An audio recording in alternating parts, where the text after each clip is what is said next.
VP Racing Fuels has been the official fuel of racing for over 45 years. But VP isn't just race fuels. VP offers a wide range of oils, additives, and our new Stay Frosty coolants to help keep your street car, tow vehicle, or weekend warrior running at its best. VP products are engineered to keep your vehicle running smooth and looking great for your daily commute. With our octane boosters, fuel treatments, and quick detailing products. Explore VP's full product line at vpracingfuels.com.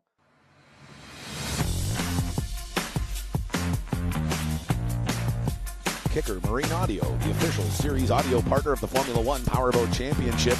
Kicker Marine Audio produces real marine audio components meticulously designed, engineered and built with durability to withstand the harsh marine environment, and the power to be heard with clarity, even in an open-air environment.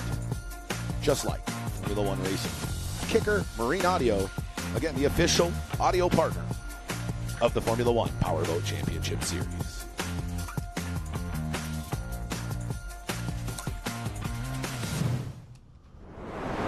Our other great partners, Racing Communications. They're radios for racing.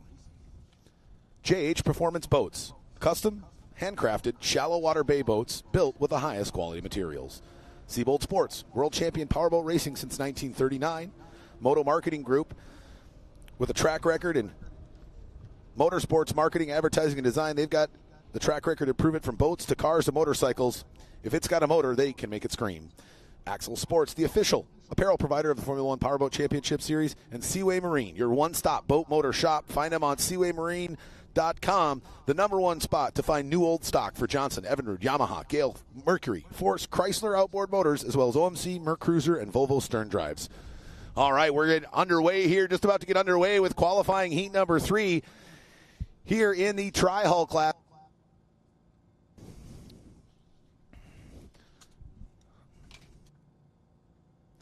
All right, let's take a look at how we are faring here in qualifying heat number 3 here in the Texas Tri-Hull class. For our starting order, looks like on the outside of row 1, that's the 10 of Scary Jerry Rinker. On the inside's the 52 of Tanner Rinker. Rinker's dropped the flag. Here we go. We're underway. Green flag racing here in qualifying heat number 3. Rinker on the front row. Then the 93 of J.B. Jensen, the 17 of Neil Marsh, already moving his way up in there as they go down into the south end of the course. Look at them all wad up and get together down there as these 115 horse Johnson, Evinrude, and Mercury outboards on the back of these Glastron Tri-Hulls from the 60s and 70s. We put decks and roll cages on them. We call them bumper boats. At 65 miles an hour at the 52 of Tanner Rinker out in front right now, with a 10 of Jerry Rinker taking a big whack over the wake there as he's got a rearview mirror full of the 17 of Neil Marsh. Pushing his way down the front stretch. No, that's the 88 of Josh Wells. I'm sorry about that. That was the 88 of Wells. I get confused now. Scary Jerry was getting too warm in that all-black Tri-Hull, so he painted the deck white. Oh, we had a big spray down there in the corner. I don't know what happened. It looks like somebody just took a real hard turn. Oh, boom. We had some contact down there between the 26 of Briston Sherman, and it looks like maybe that was the DD1 of Andy Miller, the rookie here from Disney, Oklahoma. There's the 37 of Mason Rinker working his way up, trying to get through the mid-pack. But our leader, the 52 of Tanner Rinker, coming out of turn number 1 on the north side. Now the 88 of Wells goes wide to the outside. And then the 17 of Neil Marsh is out in front, followed by the 10 of Jerry Rinker, the 93 of J.B. Jensen, the 37 of Mason Rinker, the 13 of Grant Schubert doing battle with the 69 of Cole Waring. As they go down into the south end of the course, there's the 37 of Mason Rinker just narrowly missing the engine of the 37 of Mason Rinker, the 13 of Grant Schubert getting after it as well as he's darting all over the course trying to get by the 69 of Cole Mullet Waring. The 17 of Neil Marsh makes a move, coming down tight to the inside out of turn number 1 on the north end of the course, and he moves up one spot, getting by the 88 of Josh Wells. Josh Wells, part of that large contingency out of Richmond, Texas, where these boats are built at the JH Performance Boat Shop. So, initially called Texas Tri-Hull. We dropped the Texas because we've got guys from all over, Colorado, Michigan, Oklahoma, that run in this class now. You see, how tight are they? You got the 13 of Grant Schubert out in lane 2. The 6 of Dustin Terry way out in lane 4. Then you've got on the inside the 37 of Mason Rinker. And then the 93 of J.B. Jensen's hanging on to that 5th position, trying to track down the 10 of Jerry Rinker. There's the 6 of Dustin Terry, the Dustman, stepping back into a tri-hole for the first time in a few years here, almost exclusively Formula One, but decided to shake things up this weekend. There's the 17, Neil Marsh, doing battle with the 52 of Tanner Rinker. We're about to have a battle here, ladies and gentlemen. 3 laps remaining here for the checkered flag here in qualifying heat number 3. The 17 of Neil Marsh sitting in the wake there. He's got to get out and find some clean water. 52 of Tanner Rinker's had a real volatile 2023. It seems like he finishes in the top 3 or he doesn't even finish the heat. Had some of that yesterday. Got the motor wet down at one end of the course, and the boat went dead in the water. Had a better Q2 for a little while, but then it kind of all went south. Now he's trying to hang on for dear life as he's got a rearview mirror full of the reigning Formula One Powerboat Championship Series national champion. Took second in the Nationals last weekend, the 17 of Neil Marsh, straight out of Hemlock. The dude pushing hard here, but he's got 1 lap left. There's the white flag, comes out. 1 lap left here in qualifying heat number 3 in the Tri-Hull division of the Formula One Powerboat Championship Series here at Boats, Beats, and BBQ on Grand Lake in Grove, Oklahoma. Now here's his move. This is the patented Neil Marsh inside move. Can Neil Bob get it? He has got to go cross back wide to the outside. Ooh, that's going to scrub some speed. He didn't want to do that, but a great job by the 52 of Tanner Rinker as he really scrubbed up all the lanes available to the 17 of Neil Marsh. Now is he going to do it again? The 52 of Tanner Rinker goes down inside and just keeps him right in the wake. What a great move by the young man out of Houston, Texas. Ladies and gentlemen, taking qualifying heat number 3, the 52 of Tanner Rinker. Nipping on his heels in second, the 17 of Neil Marsh. And finding a little bit better form here on Saturday in Q3, Scary Jerry Rinker, 80 years young, finishing in 3rd. In 4th, the 37 of Mason Rinker. 5th, the 93 of J.B. Jensen. 6th, the 13 of Grant Schubert. 7th, the 6 of Dustin Terry. 8th, the 26 of Briston Sherman. 9th, the 69 of Cole Mullet Waring. 10th, the DD1 of Andy Miller, and it looks like the 88 of Josh Wells, while running well in 3rd. Eventually that motor went away, which is what allowed the 17 of Neil Marsh to get around him, and he finishes in 11th, having to be towed in off the north end of the course here. And that wraps it up for qualifying heat number 3 here in the Tri-Hull class. Hopefully we get a chance to chat with the 52 of Tanner Rinker. And looking like his luck might turn around here a little bit on Sunday's conclusion of qualifying and main events here, again, at the inaugural Boats, Beats, and BBQ. Don't forget, we've got the Outlaw Chef's Choice dish here at Boats, Beats, and BBQ competition going on today. Get yourself a $10 plate and vote for your People's Choice Outlaw Chef's Choice barbecue entry from all the great Kansas City barbecue teams that came down here to Grove, Oklahoma to compete with some top-notch barbecue last night. I had some of it yesterday. I'm a kid whose dad's whole family was from Texas, so even though I'm a Minnesota boy, I find myself to be a pretty good judge of barbecue. And, boy, this stuff did not disappoint at all. What a phenomenal group of teams they had come down here. So amazing in what they're able to do and how professional those pits are. I mean, you look at some of these things, and, I mean, I'm thinking these rigs got to cost $50,000+ with what they've got going on, these big smoker pits and stackers. And it's an impressive setup that the Kansas City Barbecue Association teams put together when they ascend to a venue for an event. Hoping we get a chance to chat with the 52 of Tanner Rinker. Looks like he's making his way down here. He's on the dock. Now I'm just trying to get him down here. Oh, he's grabbing a hat maybe there, make sure he's looking good.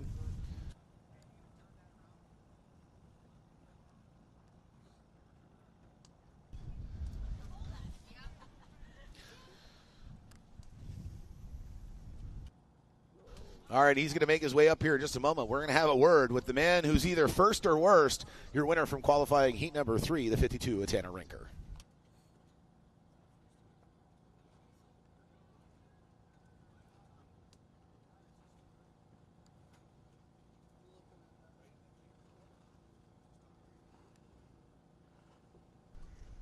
All right, race fans, joining me now. We call him worst or first, the 52 of Tanner Rinker. Tanner, got to feel good to finally get that tri-hull to run a full heat and show the folks here in Grand Lake what the 52 machine can do when it gets running on all full cylinders? It feels fantastic to be able to finish a race, let alone in first. So I'm really happy with what happened right now and really excited. Yeah, so I think we got a new nickname for you. We're going to start calling you Ricky Bobby. If you ain't first, you're last. Talk about what were some of those gremlins you were dealing with yesterday, because you just couldn't seem to get put a full heat together. You were fast, really fast at times, but then you ended up seeming like you had to watch the rest of the heat floating in the water out there. We had a lot of problems with our coils. They just kept giving out on us, and turns out it was the coils, and we had some wiring backwards, so that was our mistake. Well, these motors have been around quite a while. They've seen some hard miles on them, but got to feel good to collect some good points. Now you're going to have to shuffle yourself back a little bit further in the pack in Q4. Now you're going to be right next to a lot of guys that are pretty tough competitors. What are you going to have to do in Q4 to find yourself on the inside of row one come the final? I'm going to have to work my butt off because I am almost dead last in points, so I'm going to have to really work my way through the field, and it's going to be hard, but got to do it. Hey, well, you know what? Things are so much more enjoyable when they're hard, aren't they? They're hard Absolutely. to get through, but they can be real great when you pull them off. Well, hey, we wish you the best of luck, because you know what? All you got to do is finish. You give her heck out there and run like you did here in Q2. We might just find you on the podium for the second time in a row here after a solid finish at Lake of the Ozarks. Yes, sir. Thank you. All right, that was your winner from qualifying heat number 3, the 52 at Tanner Rinker.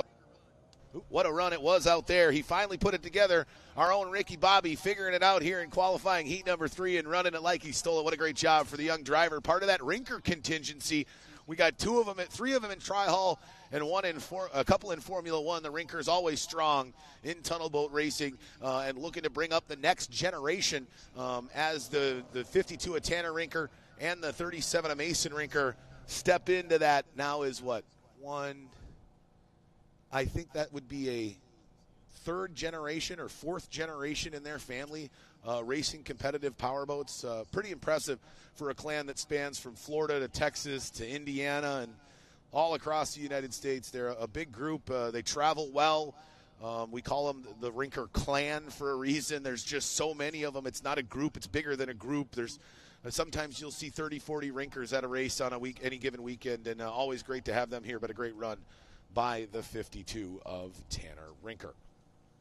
All right, well, let's take a look at the rest of our schedule for our Sunday racing here. So we've got 2 qualifying heats from Formula Lights in the books. We had 2 Formula One qualifying heats in the books as of yesterday. And we've got now 3 Texas Tri-Hall heats in the books already, with the 3rd one being completed this morning. Again, they've got 1 more left. We take a look at the rest of the schedule. Coming up next, the third qualifying heat in Formula Lights. So the Formula Lights are coming right back out on the water. Once we wrap up their 3rd and final qualifying heat, we will have the Formula One 3rd and final qualifying heat. Again, Formula Lights 6 minutes plus 1 lap. Formula One 8 minutes plus 1 lap. And then we'll have the 4th and final Tri-Hall heat before we have our finals from 11:30 to 12:15. Again, we may run early. Yesterday we finished an hour early. Tip of the cap to the operations of the operations team and the Formula One Powerboat Championship Series. You've really got to run like a well-oiled machine to run an hour early on your schedule. And there goes all of my notes for the weekend in the Grand Lake. That's okay. Hopefully I can engage my brain on this Sunday morning and remember all our great sponsors like Axel Sports, Seabold Sports, Moto Marketing Group, Racing Communications, Kicker Marine Audio, obviously Mercury Racing, and that 4-stroke competition outboard and the APX that's really the next wave and the next generation of performance powerboat racing here in the Formula One class. But, you just roll with it. Oh, look at my guy Jet Ski Jared here picking up all my notes, making sure I don't litter into the lake. Thankfully, they're of a thick paper quality, so I'm hoping that we can get them out, maybe dry them out, and I'll actually be able to use them. We'll see. But thankfully, I know most of our drivers. I know where they're from. I know their sponsors. I know what makes them tick. Sometimes they like that. Sometimes it drives them nuts because I share with you folks some things that they may necessarily not want you to know, but hey, that's okay. If you don't want people to know, don't tell the announcer, right? That's what I say. But appreciate Jared here helping me out after I let all my paperwork blow off into the lake, and he's going to get them all laid out here for me. We're going to hopefully get them to dry off a little bit.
All right, ladies and gentlemen, we're back. 1 minute, drivers. 1 minute. Here, qualifying heat 3, the final qualifying heat in Formula Lights is going to see the number 78 of our Marshall Gildermaster on the pole. 50 seconds, drivers, 50 seconds.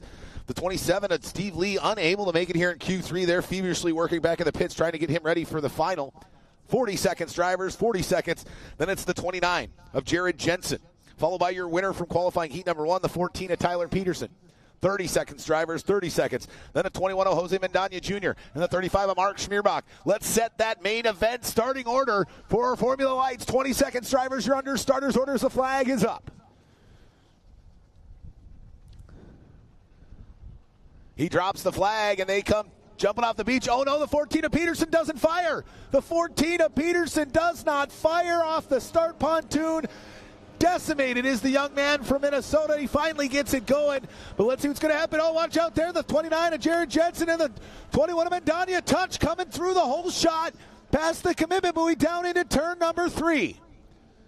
The 29 of Jensen holds strong. That's impressive for the young driver out of Colorado, especially with a veteran like the 21 of Mendania. You're talking a multi-time world champion. And the 29 of Jensen saying, hey, listen, bro, I got the inside lane, dude. I'm not giving this thing up. You want to run into me, that's fine, but I'm holding my line, and he did a good job of pressing him out and probably frustrating the 21 of Mendania immensely as they came through the middle of the course, and now we're on lap 1 of this 6 minutes plus 1 lap. Final qualifying heat here in Formula Lights. The 35 of Schmierbach running in the wash. He hates that hole. Watch out. He tries to get squirrely, trying to find some clean water. Now darts down to the inside as the 21 of Mendania starts to pull away from him, trying to track down the 29 of Jared Jensen. Jensen goes down into turn number 3. You see Mendana taking that tight line pin to pin, trying to make up ground and find some clean water. Now Jensen better start working his way back to the inside. If he waits too long, he's going to give Mendana some of that momentum. He finally starts to go down to the inside, but leaves Mendana a clean lane. Nice job by the veteran there. He stays in the clean water as long as he can and just barely touches that wake coming into turn number 3. There's our leader. The Go Boat Racing Island Lake Marine 29 of Jared Jensen, young man out of Denver, Colorado, making the way down here to Oklahoma. First race was this here in 2023 due to the flooding early in Colorado and then being in the boat business and running some of the reservoir rental programs down there in the foothills of the Colorado Rockies. They were required to put their business first and put racing on hold the first half of the season, but glad to see the 29 of Jensen back here for the back half of the 2023 season. And there goes the 21 of Mendania. Then you see there flashes the 35 of Schmierbach, and here comes Peterson. What a performance by the young man out of Minnesota. He didn't fire off the beach and somehow is now within just a handful of boat lengths of the podium here in qualifying heat number 3.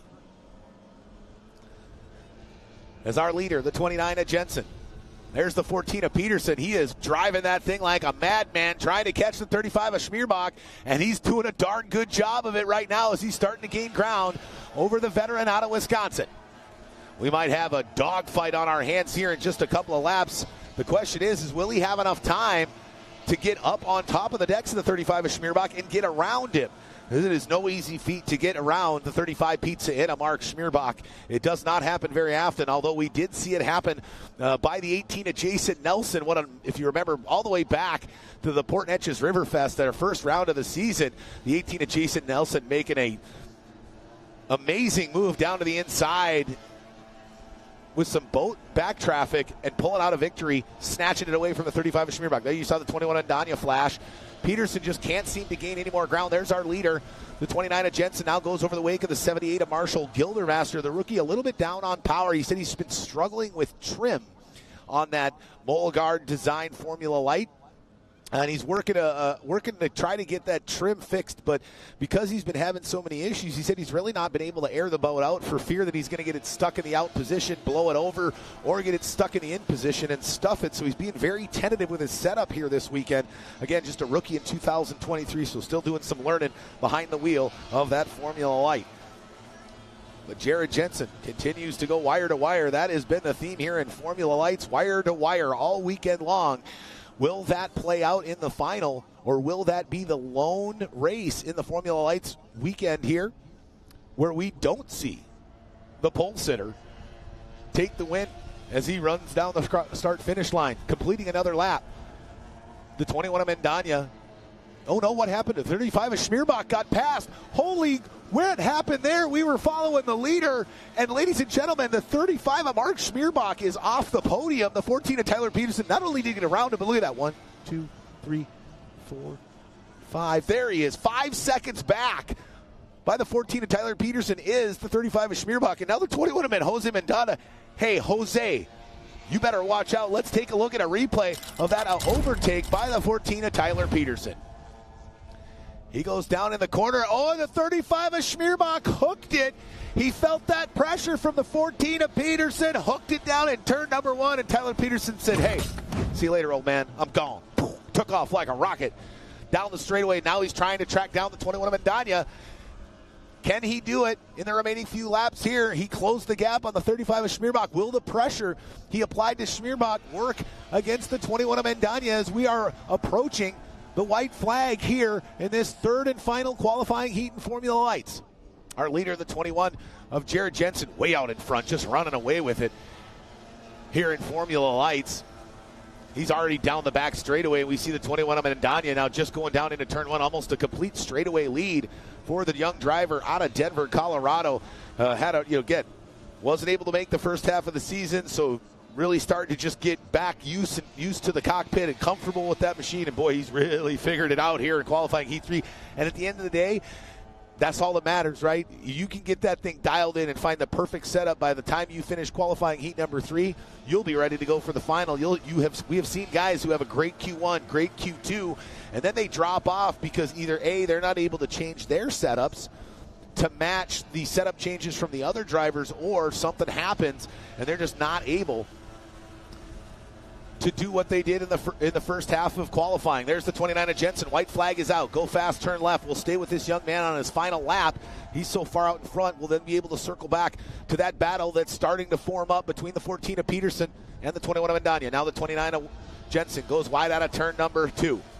There's the 21 of Mendaña and the 14 of Peterson now crossing for their final lap.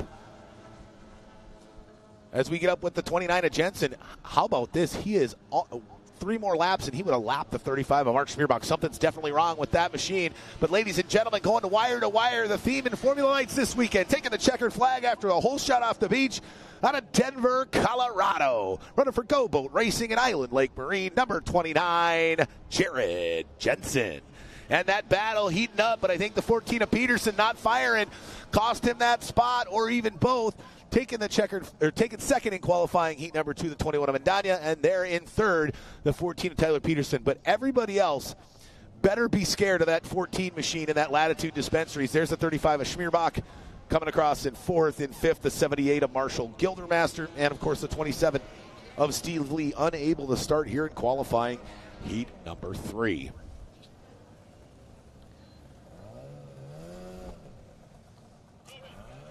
Well, what a great heat that was. Hopefully I have a feeling we're going to talk to a very elated, very ecstatic young man from Colorado, as that is his best performance ever in a Formula Lights machine. And he's really starting to find his form behind the wheel of a Formula Light boat. Again, a second-generation tunnel boat driver. His father ran for many years, and then kind of shelved the boat racing to help bolster the family business and raise his kids. And now he's got 2 of them out here racing, and he's their crew chief. And it's great to see the Jensen family a part of the Formula 1 Powerboat Championship seasons here again in 2023. They started with us just last year in 2022 with a couple of tri-hauls. We saw one iteration prior to that where we saw Jared Jensen jump into a tri-haul and test it out the year prior, but went full-time with us last year. We're bummed that we couldn't see him in the first half of the season here this year, but super excited that they're back with us here for the back half of 2023. You see that great drone shot overhead. There's our camera guys. We've got the speakers out there. Again, it's country night tonight here at Boats, Beats, and BBQ. We've got some great country bands out there. But right now, we're going to have a chance to chat with our winner from qualifying heat number 3, the number 29 of Jared Jensen. Well, Jared, that's got to feel good, man. Yeah, it definitely feels good, especially after the couple of heats that we had so far this race. So, but yeah, it was. Yeah, you're still getting used to it. Obviously you had to deal with the flooding that happened in Colorado, big impact to the family business back in Denver. Had you kind of shelf the racing program for the first half of the year? I can imagine just knocking that rust off those first couple of heats. Do you feel like you're back in top racing form? Because you sure look like it out there in Heat 3. Yeah, the boat feels good. I mean, my whole family, everybody that comes out and works on this thing and gets it ready to go, and I just have to get in there. It's really all them, and the boat feels good, and took a little bit for us to get into shape this race, but I think we're there. Yeah, I was talking about it during the race. Hey, you can have a great Q1, but you'd much rather have a great Q3, because then now you got that setup. You're like, hey, We don't touch it, right? You leave it. You're ready to roll for the final, and looks like you guys are going to have a dogfight with the likes of Tyler Peterson, Jose Mendaña Jr., and Mark Schmierbach. What do you think you're going to have to do to find yourself on the podium here and bring some hardware back to Colorado? I think staying calm in traffic is the name of the game with the 45s, and with Tyler and Jose and Steve and Mark. They're incredible drivers. They're all players, so you can't fall off a bit when you're coming into corners and out back onto the straights with those guys around you. It's going to be a lot of fun. I've been learning a lot driving around those guys. Right on, man. Well, hey, we'll let you get back, enjoy a little bit of a break here before you come back for that main event in Formula Lights. But what great form going into the final. Wish you the best of luck. Maybe we'll end up seeing you on the podium here at the end of the day. Sounds good. Thanks. Right on. That was your winner from qualifying heat number 3, the 29 Go Boat Racing Island Lake Marine of Jared Jensen, taking his first heat win here in Formula Lights on the Formula 1 Powerboat Championship Series. Here's the big question. Is that setup going to be the setup for the main event that's going to propel him to victory and his first victory ever in Formula Lights? Or will the 35 of Mark Schmierbach get that Formula Light back on the trailer and figure out what happened after that spin out down in between turns 1 and 2, because he was a completely different driver and that boat had a completely different attitude after that spin out when he was fighting hard with the 14 of Tyler Peterson, who, man, everybody should be scared of that 14 boat right now because he didn't fire off the start. He was probably a good 5 seconds behind the entire field, and he finished second. They better be shaking in their booties for the main event, because if he can do something like that and actually get off the beach with everybody else, boy, you're going to have a hard time trying to get around that 14, a young man out of Minnesota running for Latitude Dispensaries. Well, and that wraps up qualifying for Formula Lights. Coming up next, so we've got the third and final qualifying heat in Formula One. We couldn't be here without our great partners at Mid-America Outdoors. Mid-America Outdoors puts on so many different programs and so many different disciplines of racing. We are just another discipline that they've added to their repertoire here in 2023. Not only the only event that we're going to do with the great folks at Mid-America Outdoors. They're actually going to be with us down in Lake Havasu. We had a date change here in 2023. We used to be middle of the month in October. We've now moved it to the end of the month for Legends of Havasu. We're going to have bull riding, boat racing, side-by-side racing, and a whole lot of fun out in the desert in late October for the final round of the 2023 Formula 1 Powerboat Championships. And we know Mid-America Outdoors couldn't do it with their great sponsors. First and foremost, Good Boy Vodka. The great folks at Good Boy Vodka. A new alternative for you if you're looking for a cold, crisp, refreshing adult beverage. Check out Good Boy Vodka. What about Can-Am? We all know Can-Am, the side-by-sides and the great portfolio of products from Can-Am. Bringing excitement to you wherever you are, the great folks at Can-Am. And also Ultimax. If you're looking for the safest, secure, high-performance belts by Timken, check out the Ultimax brand, all great partners of Mid-America Outdoors. All right, well, we'll be back right here in just a couple minutes. We're going to take a quick commercial break while we get the rest of the Formula Ones on the water, and we're going to wrap up qualifying here in Formula One with a third and final qualifying heat here at the inaugural Boats, Beats, and BBQ on Grand Lake here in beautiful Grove, Oklahoma.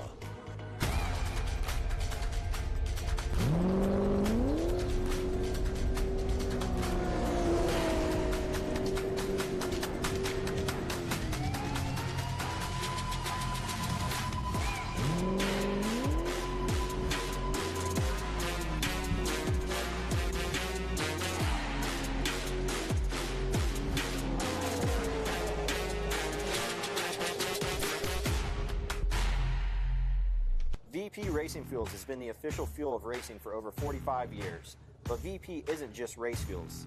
VP offers a wide range of oils, additives, and our new Stay Frosty coolants to help keep your street car, tow vehicle, or weekend warrior running at its best. VP products are engineered to keep your vehicle running smooth and looking great for your daily commute. With our octane boosters, fuel treatments, and quick detailing products. Explore VP's full product line at vpracingfuels.com.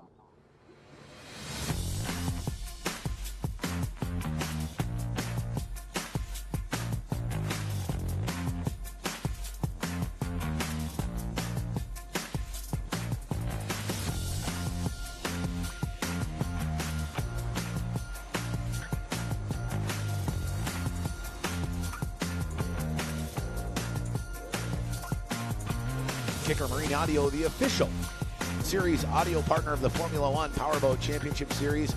Kicker Marine Audio produces real marine audio components meticulously designed, engineered, and built with the ability to withstand the harsh marine environment and power to be heard with the clarity, even in an open-air environment like F1 racing.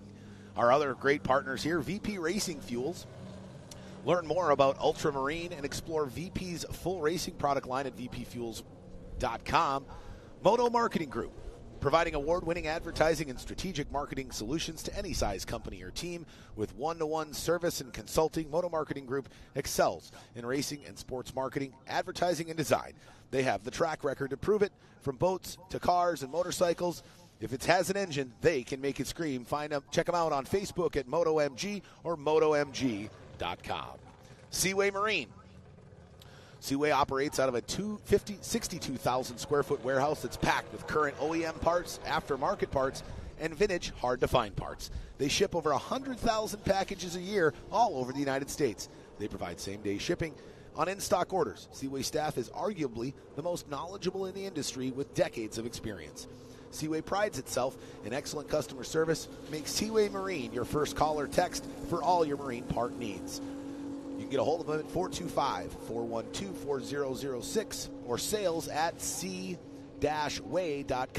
or find them online at seawaymarine.com, your one-stop boat motor shop and official Johnson & Evinrude parts distributor. Axel Sports, your passion drives us to excel. The official apparel provider of the Formula One Powerboat Championship Series.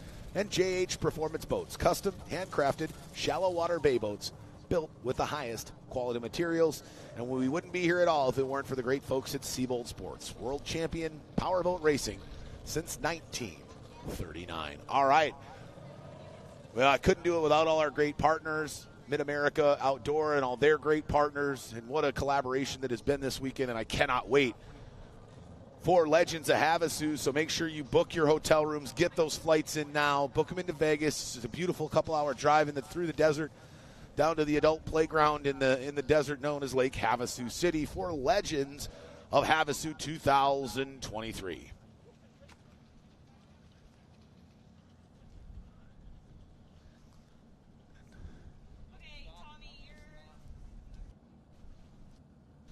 All right, while we're getting the rest of these boats loaded, let's take a look at our starting lineup here for qualifying heat number 3 in the Formula One class.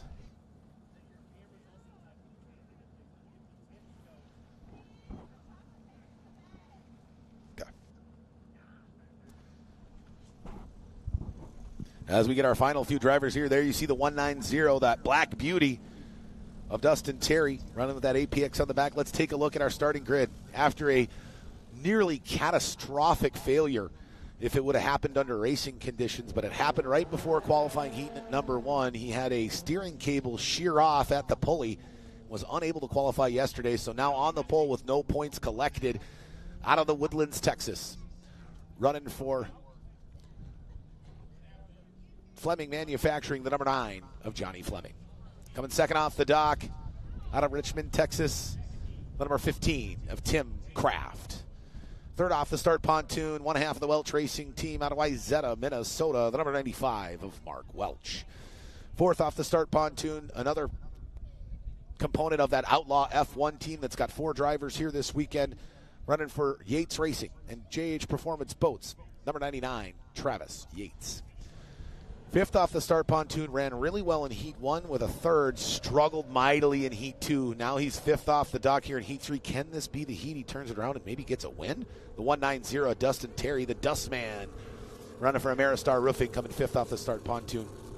Just off his outside hip, one half of the Phase 3 Performance Racing team out of Richmond, Texas. Get out of my way, the number 8 of Jeremiah Mayo. In seventh off the start pontoon, boy, I talked to the crew chief, Ron Anderson, yesterday after, and I said, hey, guys, what happened yesterday? And he's like, man, we couldn't find the prop. We couldn't jet the 2.5-liter Mercury well. Just a host of issues, so they spent a lot of time, just like the 14 of Tyler Peterson and Formula Lights did, really trying to dial that thing in here for qualifying heat number 3, because he starts 7th, so that means he's mid-pack. 7th off the start pontoon, the 17 of Dylan Anderson. And then yesterday I talked to this young man, kind of the dark horse for the weekend, showed some great speed in qualifying heat number 2, but man, had a brutal start. Said it was probably the worst start of his career off the beach in heat number 1 after qualifying 4th in fast lap qualifiers. He's 8th off the start pontoon here in the final qualifying heat.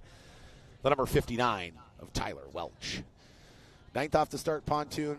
Had a great run wire to wire in qualifying heat number 2 after his boat going dead in the water in heat 1. So made up 8 places after the first qualifying heat here there in Q2. Now finds himself 9th off the start pontoon. Can he run through the pack and win 2 qualifying heats, which would probably put him on the pole?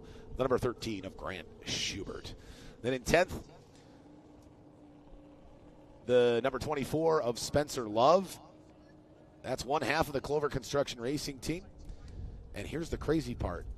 Hey, Spence, you better not let your brother beat you here in Q3, because that's what he's done so far through 2 heats. The rookie and normal second driver of the Clover Racing team finds himself in 11th, fourth highest points accumulated through 2 heats. Number 12 of Sean Love starting 11th here in heat 3. And then the 3-horse battle that have really been kind of the class of the field so far this weekend. The 52 of Chris Rinker and that McLean Trailers Rinker Boat World machine coming 12th off the start pontoon. Then the lone Canadian here, the man out of Innisfil, Ontario, Canada, in that 94 Crystal Clear Wiper Blades machine, coming 13th, Mr. Rusty Wyatt. And rounding out the field, the spot he's used to here on the Formula 1 Powerboat Championship Series. He's a defending series champion, multi-time world and national champion, the lead driver for the Phase 3 performance team. He has amassed the most points so far. He's going to have to run through the field here in Heat 3 if he wants that pole position, starting last off the start pontoon. In 14th position, the number 10 of Terry Rinker. All right, looks like we're a final driver just finally now getting into the water. I don't know what was going on there with the 13 of Grant Schubert, but he's just making it back out onto the water now. Off the trailer, we're going to run a hot lap and then get him lined up here for the 3rd and final qualifying heat. We see we've got some great onboard footage there from the 52 of Chris Rinker. Yes, we are going to have onboard live footage from a Formula 1 class here. We'll see some great footage out of the 52 of Chris Rinker. Obviously, he's got the lid up, trying to get some of that air in there. It's all carbon fiber on the inside of those things, so it's all black, very hot inside.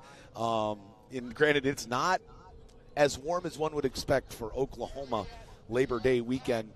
But still warm inside that cockpit when you're not moving at all. And so just trying to get some air there, but we're going to have some great footage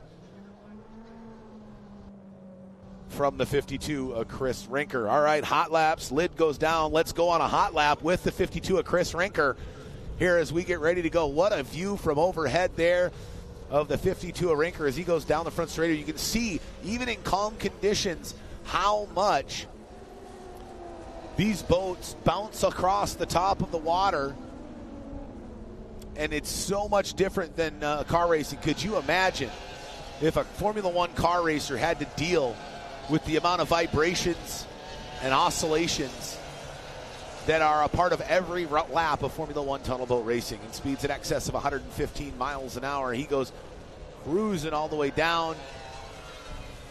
The front stretch going to go around the corner one more time. Looks like he's going to get a second lap in here because he knows that he's way back on the start pontoon, so he's going to be one of the last guys loaded onto the start dock. So he gets a run all the way back down to the north end of the course. He's going to back off the speed a little bit, and they're going to boogie on down to the far south end of the course. Again, running a modified Le Mans start here in Formula 1, just like we do in all of our classes.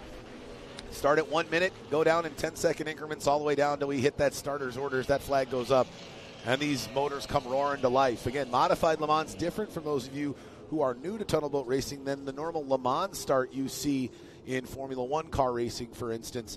Those are on. The motors are turned on, but they're in neutral. Well, we don't have neutral in Formula 1 boats. It is stop or go, or I should say go and coast would be the two mechanisms we have on these Formula 1 boats.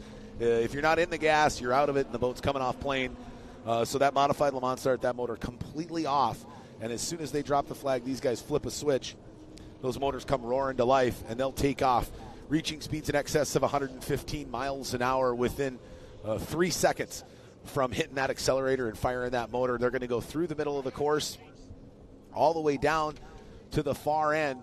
and that'll start lap 1 in this 8 minutes plus 1 lap final qualifying heat. You know, let's take a look at the course here. On this 1 mile course on the shores of Grand Lake here that these Formula One boats are going to be competing on, and we'll go through a little bit more of a detailed explanation of how this start's going to work.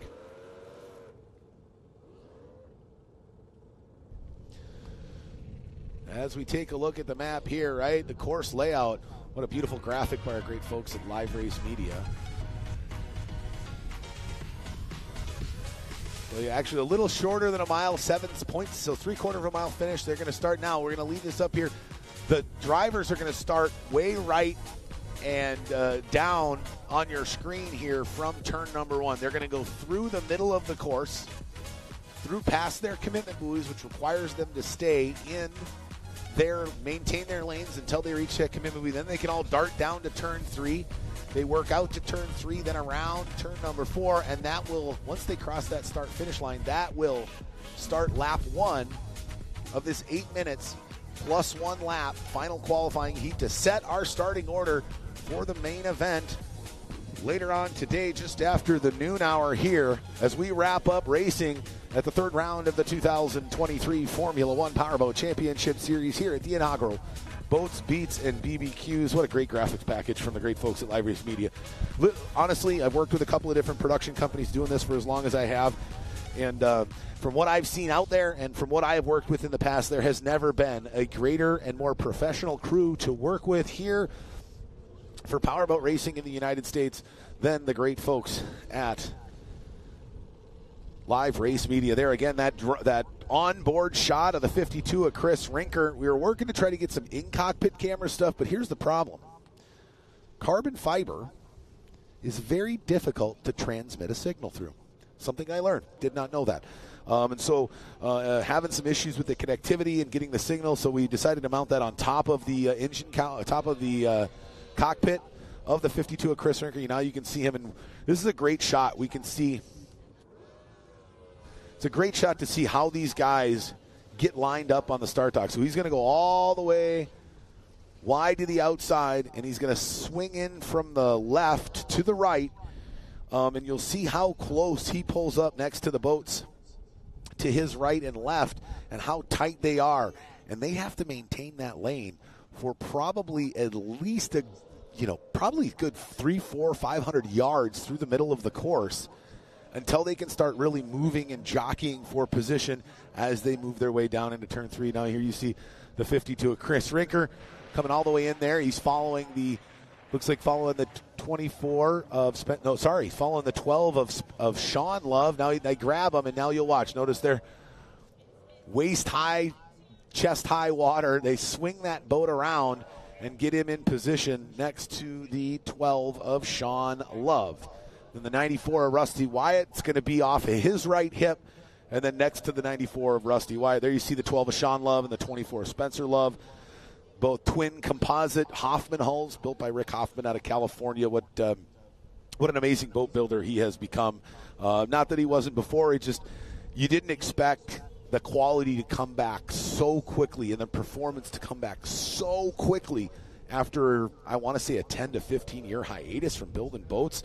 It was like, for Rick, it was like riding a bike. He got done with it, and then once he got back into it, it was like, yeah, I was the best at it when I built them. And why would I be the best at him again? Now, his first iteration, he had some great Hoffman Formula Ones, but really, in his early days, was the preeminent Formula Lights boat builder. Haven't seen Rick get back into the building the Formula Lights. Would love to see him put together a couple of Formula Light packages for some of our drivers, maybe retire some of those older boats, and because his stuff is competitive in Formula One. It's got to be competitive in Formula Lights as well. So light. I think I saw one of his boats with no rigging, so no cables, no batteries, no motors, no metal, nothing, just a bare composite hull, 370 pounds.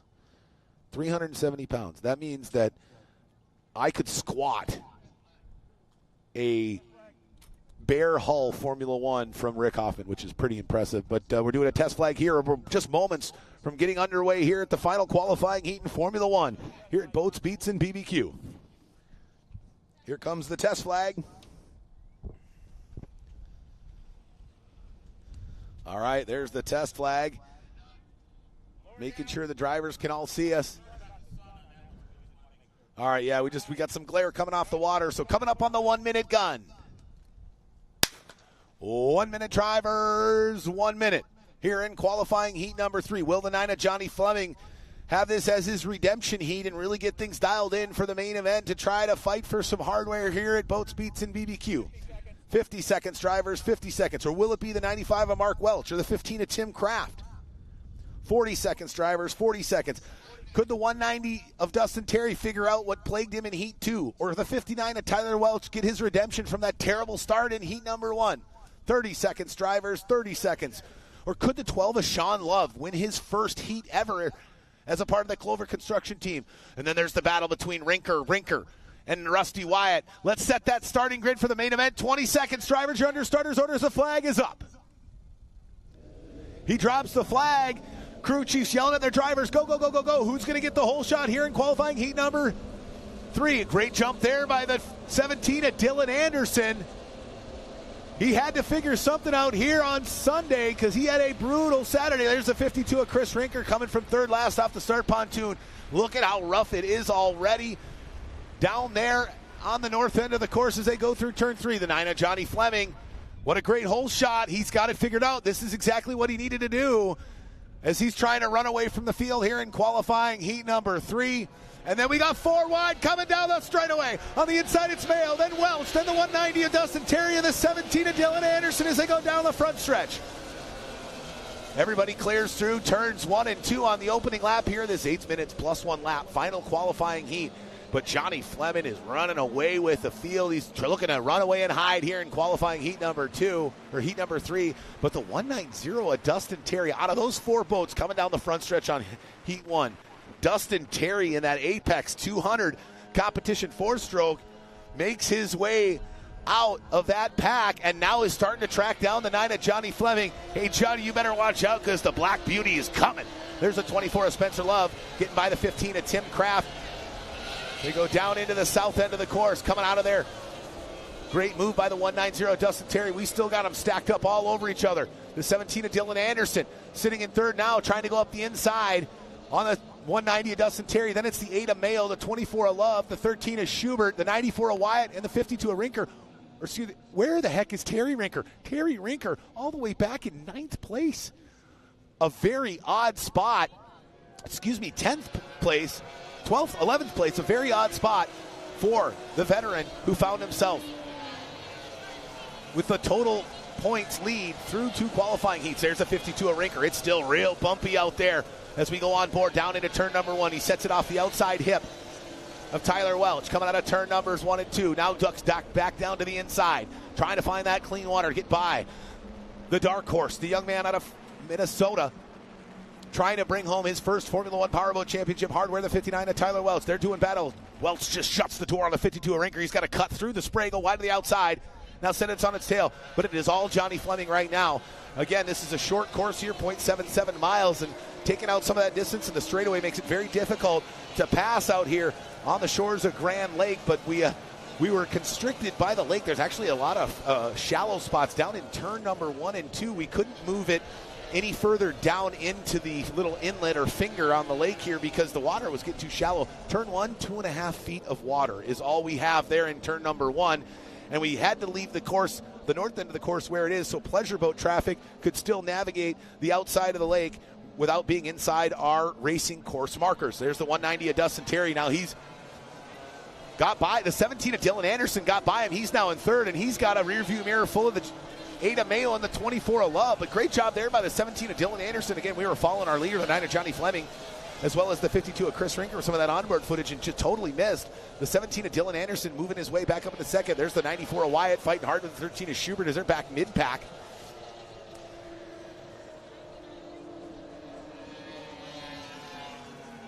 As they continue to push, our leader, the 9 of Johnny Fleming, comes out in lane number 2. Now Anderson looking to make a move, goes down tight to the inside, sets it hard, but that's going to scrub off some speed, and the 9 of Johnny Fleming allows him to work that thing all the way back to the pin and scrub out lane 1. No, he leaves him a lane. Oh, no, Dylan Anderson almost too tight there. Oh, Dylan, you can't hook it that tight if you want to catch the 9 of Johnny Fleming. And, boy, he's got to be even more frustrated knowing how well that thing is running. Now here comes the 17 at Anderson. He's starting to creep up on the inside. Oh, look out there. Chris Rinker blows it over down the front straightaway. He blows that thing sky high coming across the start-finish line. And we had some onboard footage of that. First, let's make sure the driver out of Texas is okay. He's out of the cockpit already. Boy, he went for a ride, and boy, look at that thing. Looks like the 52 Rinker might find himself last out the Spark Pontoon. The question is do they have enough time to get him into his backup boat? Oh, boy, he has got to be frustrated. The driver out of Houston, Texas, blew that thing sky high coming down the straightaway. Looks like they're getting him into the rescue boat now. But, boy, look at the front right sponson of that composite Moore Formula One. It has got a big old hole in it. But, kudos to David Moore and the French-built Moore design hull. Notice that we were talking about the mull guard where that foam keeps the boat very buoyant in the water, even with that big hole in the front. That whole cockpit still staying out of the water. I don't even know if the 52 of Chris Rinker got wet. He may have gotten a little spray, but as far as being completely soaked, I don't think that happened at all. But, man, has he got to be very upset with himself. The wind picked up here on the shores of Grand Lake. He caught a gust and went sky high. Let's take a look at a replay at that spectacular blowover on the 52 of Chris Rinker. Boom, hits, stuffs, and then barrel rolls it back over. Let's take a look at that one more time.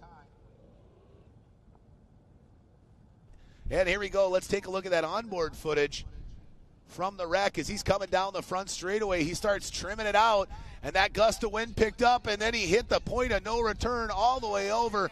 Bang, he hits and rolls right over, and what great footage by our folks at Live Race Media. But the most important thing is the 52 of Chris Rinker is okay. That's the most important thing. He looks like he's standing upright. He's good as they tow that 52 McLean Trailers Rinker Boat World boat back to the trailer. They're going to have to get that on the trailer. Now, Chris is one of the lucky ones. Most guys don't have two boats anymore. Most guys just run one boat on race weekend. Some of them do have backup boats, but a lot of times they've elected to leave the backup boat at home and focus on the setup for one boat. But Chris has got two. He brought two with him. He tested both on Friday. The other boat is ready to go. The question is will it be as competitive as this Roswell Marine Audio McLean Trailers all yellow Moore Formula One? Now, here's the nice thing. He has two Moores. So the way the boat drives, the attitude of that boat is not going to change much because they're built by the same boat builder. Now, every boat is a little bit different, but I think you'll see a much more cohesive move from one boat to another by the 52 of Chris Rinker. But, boy, some damage there on the shores of Grand Lake here. I just hope that the driver from Texas is okay, and hopefully he can get in that backup boat for the main event here later on this afternoon. But he has done some real damage for his chase for the points title here in 23. Talking to Chris, the leaps and bounds he's made over the last handful of years, I guess, not necessarily surprising. He is a rinker. And they're pretty good at this thing called boat racing. But, man, this was his year. He had a chance to get after it. And he was in that conversation. He knew he needed some good points this weekend so he could go into Lake Havasu and lay it all on the line, try to take home a series championship here in 2023. But as we get them all back to the dock and get them all lined back up, now you see the teamwork that it takes, right? Not only our race operations team from here on the Formula One Powerboat Championship Series, but look at the Rinker crew, how extensive they are here. And, boy, he might have broken off the left sponson as well. That looked like it completely came off. Oh, boy, that boat is in much worse shape than I thought. I thought he just took a little bit off the right sponson, but that whole left sponson looks like it's almost completely, if not completely detached there. You see Neil Barclay, John Schubert, race director and co-owner of the Formula One Powerboat Championship Series here, is out there. But, man, what a rough. Yeah, you can see that entire sponson's completely snapped off. That Moore Formula One, boy, that's going to take some heavy lifting from a repair standpoint. I don't know if they're going to send that boat back over to France to get repaired and bring it back for the 2024 season, or if that boat's going to be repairable. When you start getting damage that close to the center pod and the safety capsule. Boy, and they're bringing some debris, and you can just see there's just chunks snapped apart as he blew that thing as high as I've seen anybody blow over in a while. Let's take a look one more time at that replay of the 52 of Chris Rinker going over at in excess of 115 miles an hour.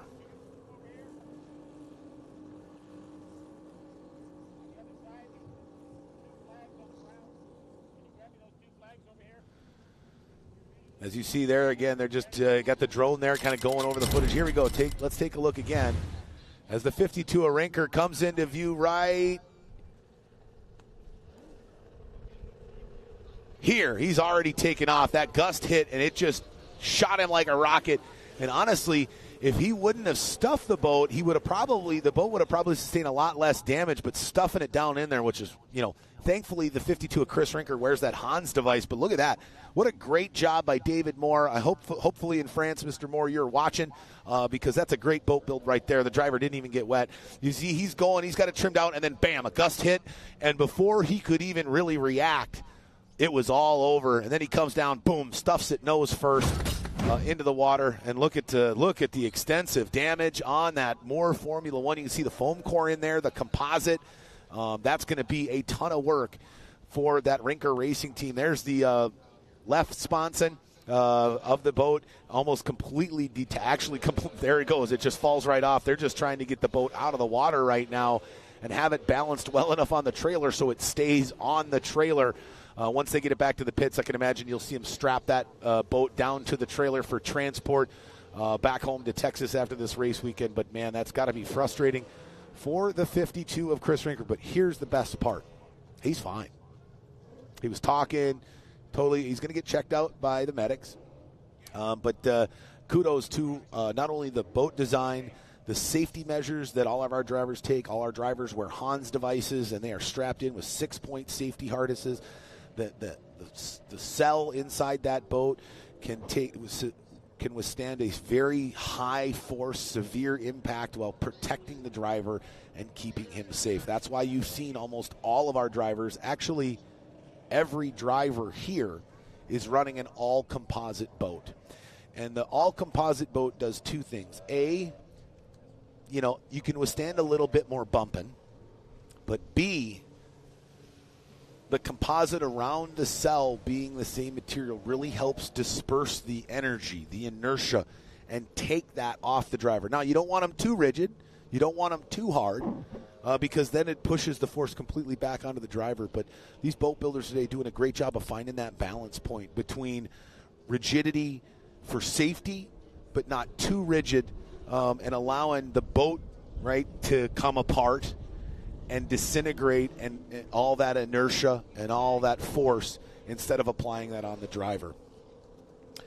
So they're going to get it back there and have him checked out, and we might be able to get a chance to chat with him. I don't know. He might be feverishly working to get that backup boat on the water, so that might not be something we can have happen here. But we're already getting them lined back up here for qualifying heat number 3, the remainder of this 8 minutes plus 1 lap. We're just a few minutes in, so for some drivers, this is great. Terry Rinker, loving this. Rusty Wyatt, absolutely ecstatic. Johnny Fleming, on the other hand, super upset. Not a fan of this at all. And boy, the wind's really picking up today. We had almost no wind yesterday.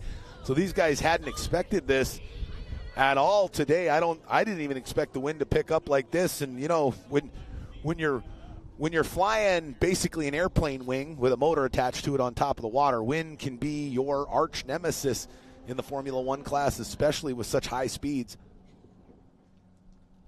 And it's going to definitely probably change the setup and the thought process some of these Formula One drivers out here as we wrap up Q3 and set our starting grid for the main event.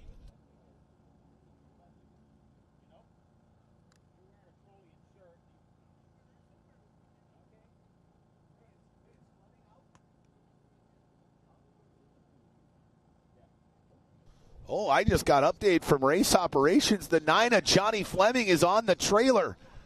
So I don't know what happened after that black flag. He was running well. The 17 of Anderson was catching him. But I think he could have held him off. And I don't know if he knew the motor was going away or something was just going to exacerbate itself and get much worse as the race went on. And again, he wants to run in the final.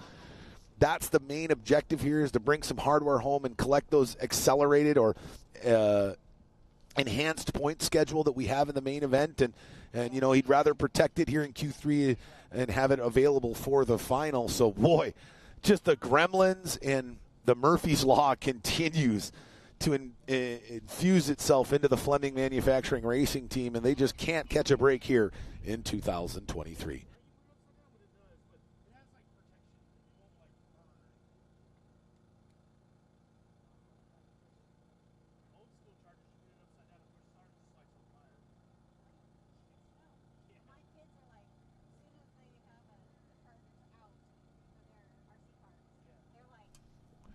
Checking with race operations to just get kind of an update on Chris Rinker, see how he's doing out there. We might get a chance to chat with him, but again, we still got the main event. He's got a backup boat, so he might be all hands on deck with him, Neil Barclay, and the rest of the Rinker Racing team to get that boat, that backup boat, ready for the final to try to compete and hang on to some of those precious points and series standings position that he'd worked so hard to get himself up to. He ended up on the podium at Lake of the Ozarks. I believe he was on the podium in Port Neches. So 2 podium finishes out of 2 races so far in 2023. And to not be able to even start the final would decimate his championship hopes here in 2023. All right, looks like we're just waiting for final word from Chief Referee Doug Ray. It looks like we're resetting a buoy after looks like something might have happened down there in turn number 3 in the third qualifying heat. We might have had somebody take out turn 3 down there at the far north end of the course.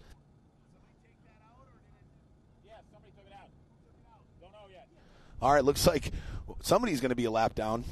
We don't know yet who it is. Again, I don't know. I don't know who it is. The referees are fully aware of who took out the buoy down there on the north course. We've got spotters that watch each corner, so they don't watch the race. They watch each corner to make sure they know exactly if there are any infractions, who those infractions are properly assessed to. And so they're out there getting that turn 3 reset on the north end of the course. So we've got all the drivers lined up and ready to go. As soon as they get that buoy set, we're going to be ready to rock and roll. We're going to do it again just like we did the first time around. Modified Le Mans start, 1 minute to 20 seconds. We're going to go under starters' orders. Once we go under starters' orders, that starter's going to drop that flag. They're going to come roaring off the beach. The real question is this that lucky moment that the 17 of Dylan Anderson really needed to turn his weekend around? He had an okay Heat 1. By his standards, I would say he had a average at best Heat 2. And now he was starting to run in here 3, but we're just about coming up on the 1 minute gun. 1 minute, drivers, 1 minute. Now the 17 of Dylan Anderson on the pole. Can he use that to advantage and collect valuable points and find himself at the top of the start pontoon for our main event later on today? 50 seconds, drivers, 50 seconds. Or will the 190 of Dustin Terry get a good jump and try to get by the 17 of Dylan Anderson and put that APX maybe on the pole for the main event later on today? 40 seconds, drivers, 40 seconds.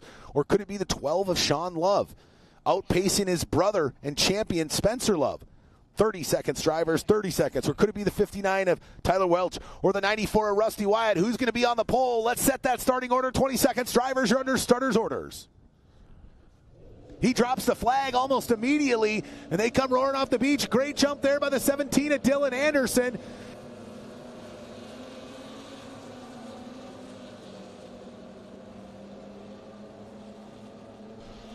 And the 8 of Jeremiah Mayo. As they go down into the north end of the course, sweep it around turn 3, that buoy being replaced, the 17 of Anderson. Then it's the 24 of Spencer Love. The 8 of Mayo sweeping wide to the outside. The 13 of Schubert on Mayo's outside hip.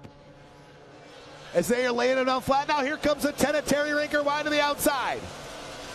As we are going to have them on top of one another here in a moment. As they duke it out here with 3 minutes, 35 seconds plus 1 lap remaining.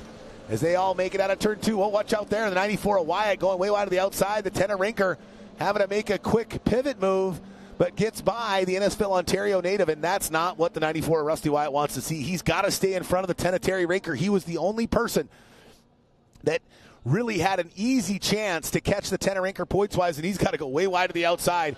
Can he catch the 10 of Terry Rinker, who's now sitting in third? There's the 24 of Spencer Love, who's in second, trying to catch the 17 of Dylan Anderson. Oh, no, the 10 of Terry Rinker is on the outside of the 94 of Wyatt as they go down into turn one, so we got a battle. Watch that battle for 94 right there on the inside of lane one, and the 10 of Terry Rinker. The man in third is the 8 of Jeremiah Mayo.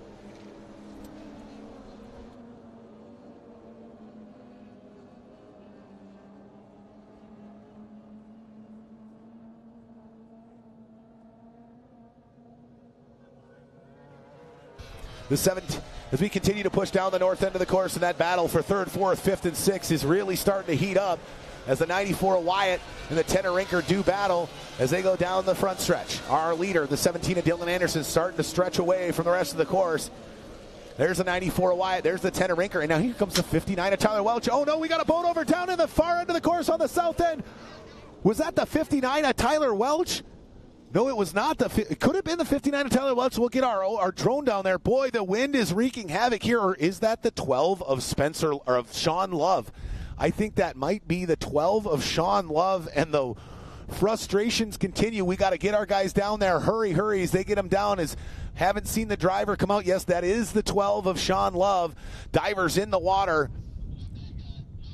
They're going to get down there.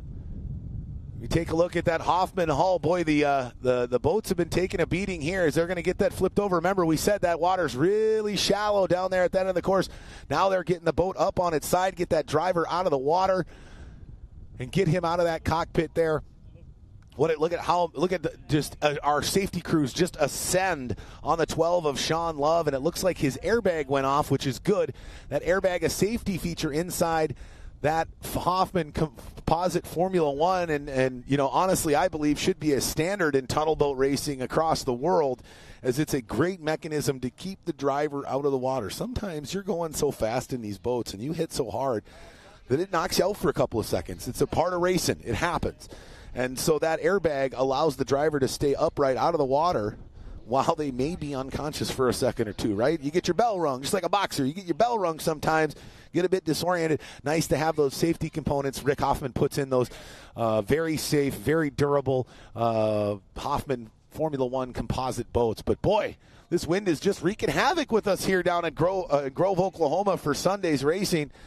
And, man, we had the 52 of Chris Rinker blow over. Now the 12 of Sean Love go over. I don't know if we're going to be able to finish qualifying heat number 3. We might just call it with just about a minute and a half plus one lap left here. That's why we run a minute-based timing system versus a lap-based timing system. That minute-based timing system allows us to alter our schedule if we do incur some things like this. You see the driver, Sean Love, wet, frustrated, but looks like he's okay as they got to get that 12 boat upright, and it looks like we might be calling that a heat. We might be calling that a heat. Yes, we are. Just get official word. So your winner of qualifying heat number 3 out of Nashville, Tennessee, running for Anderson Marine, the number 17 of Dylan Anderson. In second, the other half of the Clover Construction Racing Team, the 24 of Spencer Love, and rounding out the top 3, the 8 of Jeremiah Mayo. But here is the biggest part of that. The 10 of Terry Rinker finishes 5th. The 94 of Rusty Wyatt finishes 4th. I believe we might see the 94 of Rusty Wyatt, the man who won round 2. And looking to go back-to-back here in round number 3. If he could go back-to-back here in round 3, he's going to really put a huge wrinkle in that season point standings. And I think he's going to head into our final round in Lake Havasu City, Arizona, with a huge boost of confidence and a whole ton of points, and really going to be slugging it out for that title. And we haven't had a Formula One Powerboat Championship series winner from Canada ever, and we haven't seen a Canadian driver win a Formula One race in a very, very long time. You got to look back to the days of Ted Gregouche.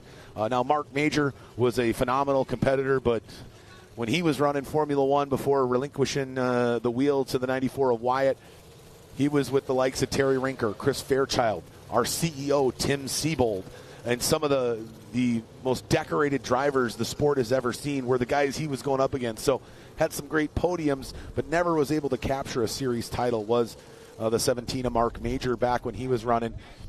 And you can see them get that boat up. See that safety airbag. What a phenomenal piece of equipment. I believe that was originally designed by Guido Cappellini and the DAC composite hulls built out of Italy.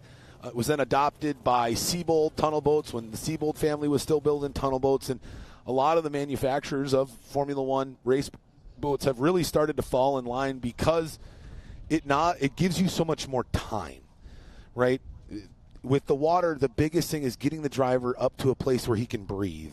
They have onboard air. They have the ability to be under for a little while and be safe. But the sooner we can get the driver out of the water in any capacity, it's better for everybody. So love those safety features built within those Hoffman design hulls. You see them on the Hoffmans. You see them on the composite crafts. You see them on the Babas. You see them on the Mole Guards. It's very much a standard for today, and we love to see that continue in the future, and they'll continue to develop new and different safety techniques for all these Formula Ones, as that's our biggest thing is the safety of our drivers. You know, we won't put them out there in unsafe conditions, and things are getting a little dicey now, but I think it was more because it caught them off guard than anything else. It completely caught these drivers off guard. There was no wind yesterday. There was no wind for the first few heats today. And then all of a sudden, right before the Formula One heat, or even actually during the third qualifying heat in Formula One, that wind started to pick up, and it completely changes your setup and your approach coming down the straightaways. And it looks like the 12 of Shane Love just got a little squirrely down there in the one end. And unfortunate for the young man out of Moore Park, California. I think that's the fourth time he's gone over this year. He's unfortunately learning the hard way that ragged edge that you got to live on, but you can't go over in Formula One tunnel boat racing. But the boat overall looks okay. I would highly doubt they have enough time to get that motor dried out, get everything put back together, and get that 12 machine back on the water for the main event later on today. So the 12 day for the 12 might be done, which is he's going to be kicking himself because he was fourth in points coming in and through two qualifying heats. With a solid top 5 finish, he could have his best. He could have had his best starting position in the main event of any race he's competed in so far in his rookie campaign. Unfortunately, he probably got a little too excited. You know how the rookies get, right? It's like a kid in a candy store. They get all psyched up like JoJo, get real excited, all jacked up on sugar, and he just set it too hard in the corner there, snap rolled it down between turns 1 and 2. And the afternoon and the race weekend is over for the young man out of California. Well, we're going to get the rest of these guys loaded up. Coming up next, though, is the fourth and final qualifying heat in in tri-hull class here. Will the 17 and Neil Marsh collect enough points to get on the inside of row 1? Or could it be one of the rinkers, Mason, Tanner, or Jerry on the pole here in heat number 4? Will they be on the pole for the final after a good running here in heat number 4? A lot of question marks left in the tri-hull class. Who's going to come out on top? Who's going to have that inside row 1 hole shot, which is so important in tri-hull because clean water is your best friend in the whole world in that class. Not like it's less important in any other boat racing class. Clean water in boat racing is the key to the game. It's the biggest advantage. I don't care how fast your boat is. I don't care what prop you have. If you can get clean water and dictate where you go instead of having that dictated for you by being out in front, the advantage it provides you is absolutely tremendous. And that's why it's so impressive that you'll see halfway through a race, we got guys that are stacked right on top of one another, 3, 4, 5 boats within a quarter to a half a second of one another, considering they're all having to try to find clean water. And when you're back there in 4th, 5th, 6th, there isn't a ton of clean water to be had. All the boats in front of you have made their lines. Some of the remnants of their wash, as we call it, where that prop just churns up the water. That's a bunch of that wash is still living there, right? And water with air or oxygen infused into it by that rapidly spinning propeller makes that water have much less grip, right, or torque as that propeller spins through. It hits those air bubbles, and it's almost like it loses its grip. It loses any pull it has, and it doesn't lose it completely, but it diminishes the efficiency of that propeller in the water and really causes you to see a big drop-off in your top speed performance. So impressive that we can have so many drivers so tightly grouped together, in especially in the Formula One class. But in tri-hulls, I mean, it's always been that way. You might get one guy that'll run away from it every now and again, but for the most part, they're couple three wide at 2, 3, 4 different points on the course. And oh no, the 190, Dustin Terry is getting.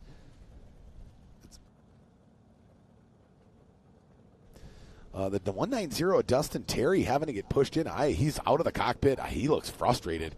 That APX 200 is supposed to be designed oil changes and gas only. There's the 15 of Tim Kraft getting pulled out of the water. As we got Tri-Hull Q4 coming up. There's the 190 Dustin Terry, and I don't know what is going on with that Ameristar roofing. Tribute to Bill Siebold, Hoffman Formula One. But never a good thing when your driver is outside of the cockpit. I don't know if he ran it out of gas. He's been known to do that. He's a little bit of a wild card. And so Dustin at times will try to live on the ragged edge. And that may mean that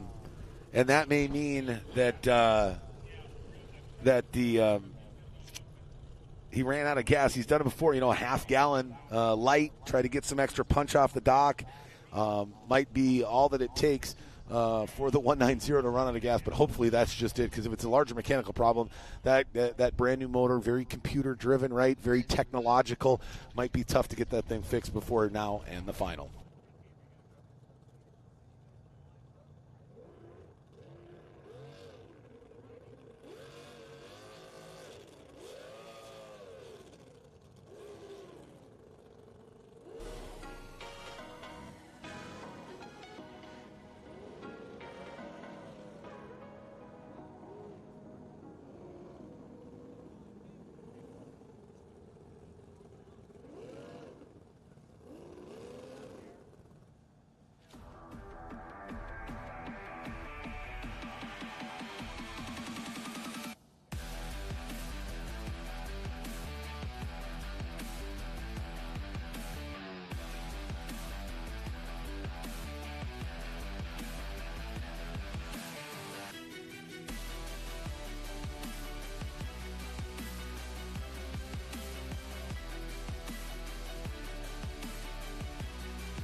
All right, race fans, well, we're still getting some of the damage off the course and get the tri-hulls loaded and ready to go here. But we've got a great highlight reel from the last round of the Loto Power Fest of the Texas Tri-Hull. Let's take a recap of the Loto Power Fest Tri-Hull Championship from back in June at Loto Power Fest on Lake of the Ozarks.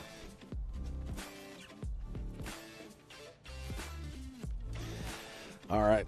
While we get that pulled up here, where again, sounds like the 12 Ashawn Love went off the engine of the 190 of Dustin Terry down there on the south end of the course, and it looks like there might be some penalties assessed and things like that. It's such split-second decisions that all the time, and let's take a look at that recap highlight reel from Tri-Hulls at Loto Power Fest from back in June.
The 13 of Schubert now makes a dive down to the inside, but he loses too much speed. The 37 of Mason Rinker goes screaming right by him.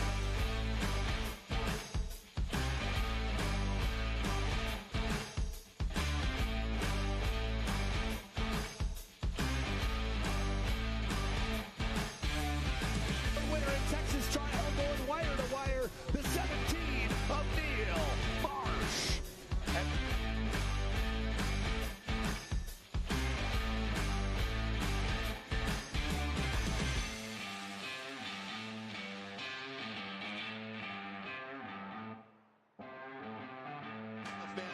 You ran it wire to wire. You almost made it a clean sweep for the second weekend in a row. Got to feel good to call yourself a 2023 Low Power Fest Texas Selection. This place is amazing, man. I mean, look at it. It's awesome. Man, we're not worried about the back-to-back stuff. That band is pretty safe in Michigan right now. We all know that. We came around. We got 2 in a row. We won a championship. We won a nationals. I think they know we're here, dude. We're loving this stuff. This Texas trial, they might call it the Michigan trial, actually.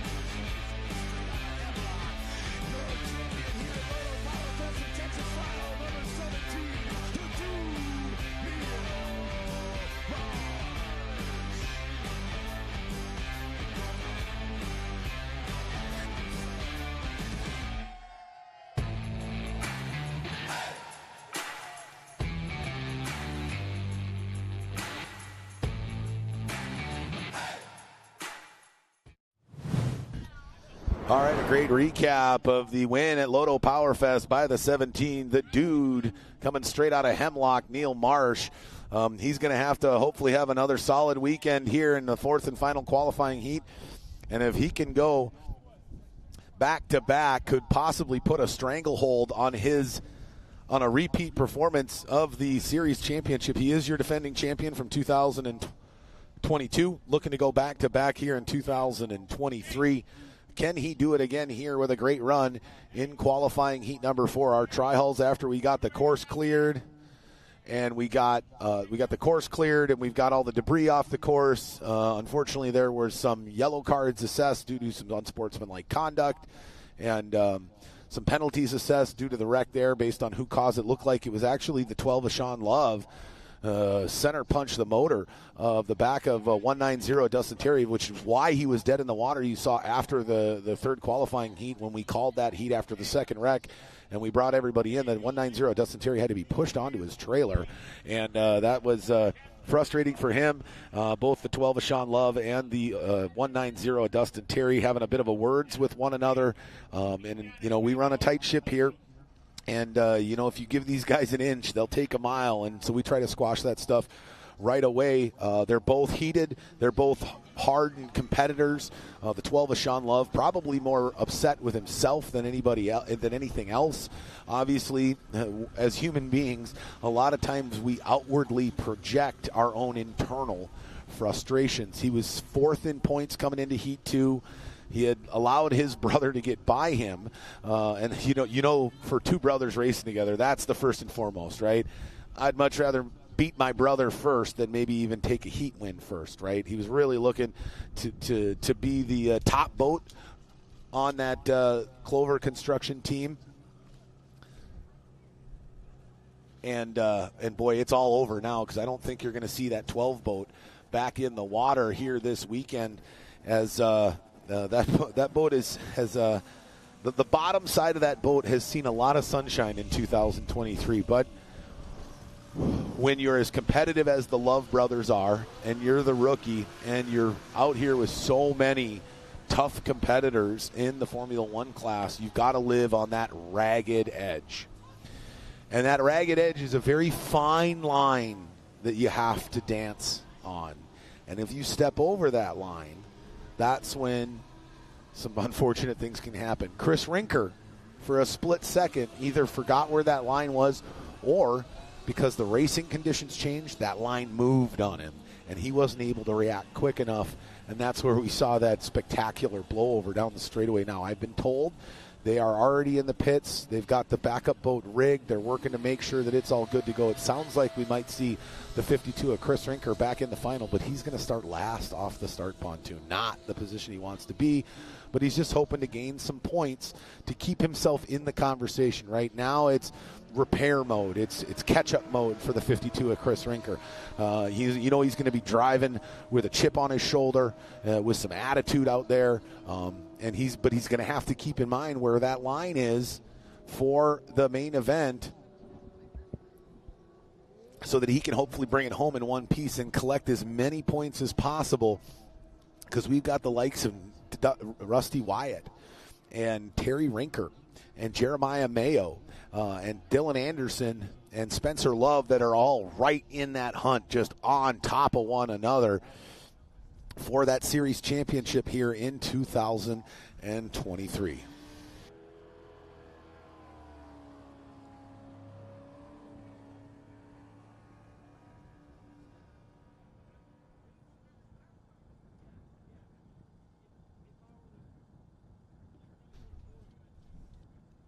All right, let's take a look at that starting lineup for the fourth and final qualifying heat here in the Tri-Hull division of the Formula One Powerboat Championship Series. Starting first off the start pontoon on the inside of row 1, the number 6 at Dustin Terry had a great run yesterday, but has really struggled since then. I don't know if he was assessed any penalties out there, but he finds himself first on the inside of row 1. On the outside of row 1, boy, he's having a rough year. Probably if you were to ask Jerry candidly, probably his worst year in a Tri-Hull in more than a decade. But he also hit 80 years old this year. So you show me an 80-year-old that's still running around in a race boat at 65-plus miles an hour, especially with the violent nature of these Texas Tri-Hulls, and 99 times out of 100, I'll call your bluff. But when the tennis scary Jerry Rinker behind the wheel, you can't call the bluff, because the octogenarian is out there doing battle with kids, with people younger than his grandkids. His grandkids are out there. He's racing against them. He's actually got one right behind him, Kitty Wampus, from him, the inside of row 3, coming third off the start here in the final qualifying heat for Tri-Hull, the 52 of Tanner Rinker. Fourth off the start here in Tri-Hull on the outside of row 2, that's the Meade, Colorado native, the 93 of J.B. Jensen, running for Go Boat Racing and Island Lake Marine.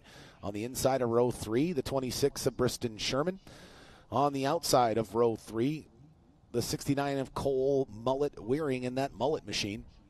On the inside of row 4, the other third of the Rinker Racing contingency here in Tri-Hull in 7th, 37 of Mason Rinker. On the outside of row 4, the dude coming straight out of Hemlock, the number 17, your reigning champion, Neil Marsh. 9th on the outside of row 5. On the inside of row 5 is the 13 of Grant Schubert. And on the outside of row 5 is the DD1, the rookie, Andy Miller. Now, we lost the 88 to Josh Wells. I had a chance to talk to him. He was running in third, blew a motor, and he's out for the weekend. We've got them all lined up here with our Pace jet ski ready to get going, waiting for word from Chief Referee Doug Ray. When he drops that green flag, we're going to go under racing conditions here in the final qualifying heat for Tri-Hull. Let's set our starting grid for the main event here in just about an hour in Tri-Hull. As they drop that green flag and take off, it's the 6 of Dustin Terry on the inside, the 10 of Jerry Rinker on the outside. But, boy, we've got some of those faster boats starting to move up here and down into turn number 1, and they are all over each other down there in the south end of the course. Look at them banging around, slamming into one another. And coming out is the 6 of Dustin Terry. But here comes the 52 of Tanner Rinker. Can he go back-to-back here? He knows he's going to have to do that if he wants to be in a good position for the final. He goes down tight to the inside, trying to get on the inside hip of the 6 of Dustin Terry. Now coming wide to the outside of him is the 10 of Terry Rinker. Oh, look at there, getting together is the 93 of J.B. Jensen and the 26 of Briston Sherman. As they continue to push down the front stretch, sitting in fourth position is the 17 of Neil Marsh. He's moved up a couple of spots here in the early runnings. There's the 13 of Grant Schubert, mired way back in 10th position, looking to get by the 37 of Mason Rinker. as he comes up on his inside hip, but a little bit too tight of a turn. Didn't allow him to get up side by side. He's just living right off the wake of the 37 of Mason Rinker. So out in front, still hanging on, is the 6 of Dustin Terry. Wide to the outside, running that fast lane on the outside, but he's leaving the short way around the course for the 52 of Tanner Rinker. Then there's a 10 of Jerry Rinker. He gets real wide coming into turn number 1. He's got to back it way off, go way wide to the outside. And I think we might see another boat sneak down to the inside. Yes, we see the 17 of Neil Marsh. There's the 13 of Grant Schubert. He's now moved up a few positions. Still fighting with the 37 of Mason Rinker on his inside hip there and staring down the barrel of the number 93 of J.B. Jensen. There's the 17 of Neil Marsh. Now he's making the move on the 10 of Jerry Rinker. There's too many Rinkers. I get him confused sometimes. You get too many Rinkers with first names starting with a letter T. With the 17 of Neil Marsh now getting wild, pushing hard, able to get by the 10 of Scary Jerry Rinker as they go down. Oh, no. Is that the 52 of Tanner Rinker? Spins out down in turn number 1, and here comes the dude, the 17 of Neil Marsh, up on his outside deck as they go side by side, drag racing down the back straightaway. Oh, what a frustrating turn of events for the 52 of Tanner Rinker. He was running really well and competing with the 6 of Dustin Terry, trying to get that top spot here in Q4, but he spins out with too hard of a turn down in the south end of the course. And the 17 of Neil Marsh is able to walk right by him, and so does the 10 of Jerry Rinker. Now the 52 of Tanner Rinker a half a lap ago was in second position. Now he's shuffled all the way back to fourth. There's the 37 of Mason Rinker coming off, go wide to the outside. The 13 of Grant Schubert. He's got that onboard camera, fighting with the 26 of Briston Sherman and the DD1 of Andy Miller. And oh no, it looks like the 93 of J.B. Jensen pulling off the course, having some motor issues on that Island Lake Marine machine, and his Q4 is done. That's not going to do him any favors here as we see the 13 of Schubert now sweep it out of the turn there. That's that yellow buoy you saw there is the turn number 2 on our tunnel boat course. So they only run 2 pins here on the Tri-Hull division of the Formula 1 Powerboat Championship Series. Just 2 laps remaining as you see the 13 of Schubert do battle with the 26 of Briston Sherman. As our leader continues to push hard, the 6 of Dustin Terry way out in front. As they go down the back straightaway, the 17 of Neil Marsh, can he catch the 6 of Dustin Terry here? We've only got 2 laps remaining. When Dustin comes back around, we're going to see that green flag go down, the white flag come out. The 6 of Terry now walks it across the start-finish line. He sees that white flag, and he knows he's got one more lap. Can he hold off the 17 of Neil Marsh? I think the veteran that is the 6 of Terry will do that. Now here comes the move by Tanner Rinker, goes down to the inside, getting back up into third. That's huge for the young driver out of Houston, Texas, as he goes side by side with his grandfather down to the south end of the course. They're continuing to fight here. The 26 of Sherman and the 13 of Schubert fighting hard. They're now coming out of the south end of the course. Is the 10 of Rinker and the 52 of Rinker, but right now, ladies and gentlemen, taking qualifying heat number 4, bookends here in qualifying for checkered flags. The number 6 of Dustin Terry. In second, the number 17 of Neil Marsh. And oh no, the 52 of Tanner Rinker spins out again down there, and taking third, the 10 of Jerry Rinker. Tanner falls all the way back to 6th position, finishing in 4th position, the 69 of Cole Mullet Wearing, then the 37 of Mason Rinker, followed by the 52 of Tanner Rinker, the 26 of Briston Sherman. Great job there, holding off the 13 of Grant Schubert, and rounding out the field, the DD1 of Andy Miller after the 93 of J.B. Jensen had to pull off the race course in this 4th and final qualifying heat. So our starting order is set for the Tri-Hull class. The question is, who's going to be on the inside of lane 1? Will it be the 17 of Neil Marsh? He's about the only person that wants to see that. Or could it be the 37 of Mason Rinker? Could it be the 69 of Cole Mullet Wearing, having a great performance, really consistent, a 3rd, a 4th, I think a couple of 5ths. It could be him out in the inside of row 1, or maybe the outside of row 1, and that might be what he needs to bring home a title here in his rookie season for the 69 of Cole Mullet Wearing. Hopefully we get a chance to chat with our qualifying heat winner, the number 6 at Dustin Terry. Boy, I have a feeling that that drive was fueled by a lot of frustration from Formula 1 as he got into it with the 12 of Sean Love. But, man, he used that to his advantage here in qualifying heat number 4 in Texas Tri-Hull as he really pushed that thing hard. He used that outside line, forced the 52 of Tanner Rinker to live on the inside, and he definitely was not prepared for that inside line so tight around the turn, spinning out twice. and having himself at one point nipping on the heels of the 6 of Dustin Terry, who was the eventual winner. But the 52 of Tanner Rinker, your winner from Heat 3, shuffled all the way back to 6th position after a second spin out on the final corner of the race. He's got to be super frustrated. But the 6 of Dustin Terry's got to feel good about himself. It's been a while since he's been in the Tri-Hall, and he hops back in. And, talking to him earlier this weekend on Friday when we were getting ready, doing tests and everything, I was like, hey, Dustin, how foreign do you think it's going to be being back in the Tri-Hall? He goes, I've been running Formula One boats for 4 years, and I still got more laps in a Tri-Hall than I have in a Formula One. So he said it's like riding a bike for me, man. I'm used to getting in that thing. I'm used to running a Tri-Hall. It's where he cut his teeth in boat racing. The whole Terry clan were once all 3 dominant forces in the Tri-Hall class back when we called it Texas Tri-Halls, and real comfortable to be back in the cockpit of that Texas Tri-Hall machine.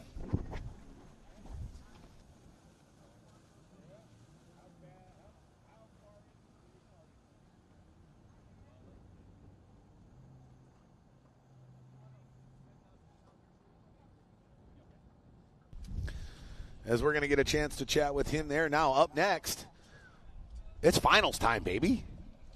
Yes, sir. The finals are here, ladies and gentlemen. Coming up first, the Formula Lights are going to be out there for their main event here and crowning a champion in the inaugural Boats, Beats, and BBQ here at Grand Lake, beautiful Grove, Oklahoma. A great event put on by the awesome folks at Mid-America Outdoors. We're going to take a quick commercial break, hopefully come back. Oh, never mind.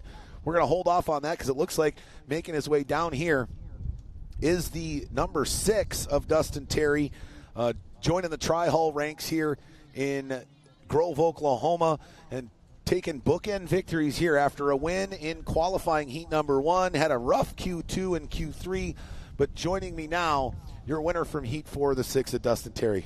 Dustin, was that fueled by some anger for some other racing incidents that may have gone on in other classes earlier today?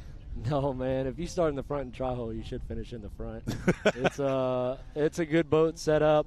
I think Neil was still coming along there, so I don't know that it's great yet. But it's like riding a bike, man. I've done that Tri-Hall. I've got more laps on that than anything. And it's been about 10 years, I guess, and it's fun to get back in it. It seems to be working well.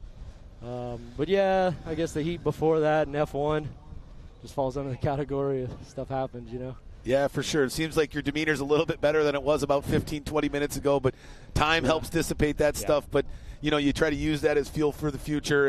And obviously you had a rough Q2, rough Q3 in your estimation, kind of mired back in mid-pack here in the Tri-Hall. But it looks like it might be a dogfight between you and the 17 and Neil Marsh come the final. You talked about the clean water, but, boy, with that 17 machine being real fast, what are you going to have to do besides finding clean water to try to maybe bring some extra hardware for the Outlaw team back home to Louisiana? Well, so whenever it comes to Tri-Hall finals, it's 20 laps. That is one thing that I remember is that it's a survival game, and every lap counts, every corner counts, even though you don't think it does.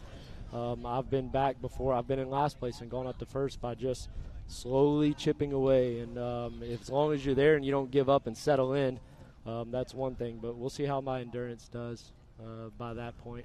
For sure, man. Yeah, I think that was no more evident than the 52 of Tanner Rinker. He was up on your outside hip. He was pushing you hard.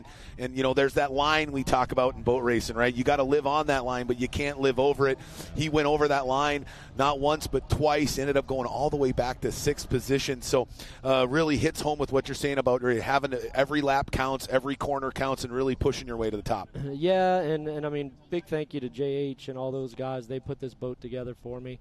Or not necessarily for me. They brought it to the race, and then right at the last minute they go, hey, there's a Tri-Hall. Do you want it? And there was a 26 on it, and I ripped the 2 off. 6 was my original number, and I've just been having a ball with that thing. Everything that's F1 is high intensity, high tension. Everything about it is just on the edge all the time. This Tri-Hall is kicking back and having fun.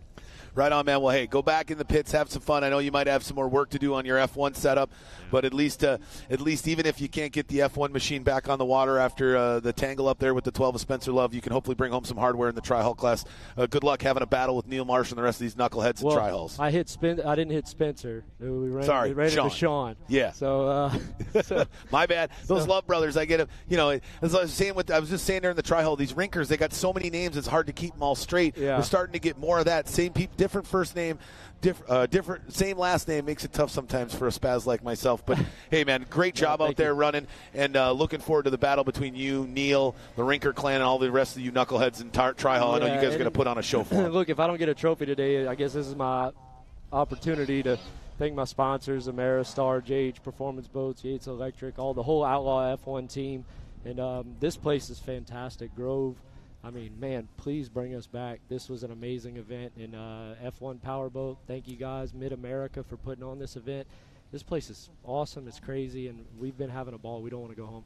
For sure, absolutely. A great way to spend your Labor Day weekend. Good luck the rest of the day. That was the winner from qualifying heat number 4 in the Texas Tri-Hull, the man they call the Dust Man out of Houma, Louisiana, running for Ameristar Roofing, Yates Electrical, and Outlaw F1, jumping into a Tri-Hull this weekend and showing those the rest of the guys in Tri-Hull, hey, listen, guys, it may have been a while, but like I said, it's like riding a bike on this thing, okay?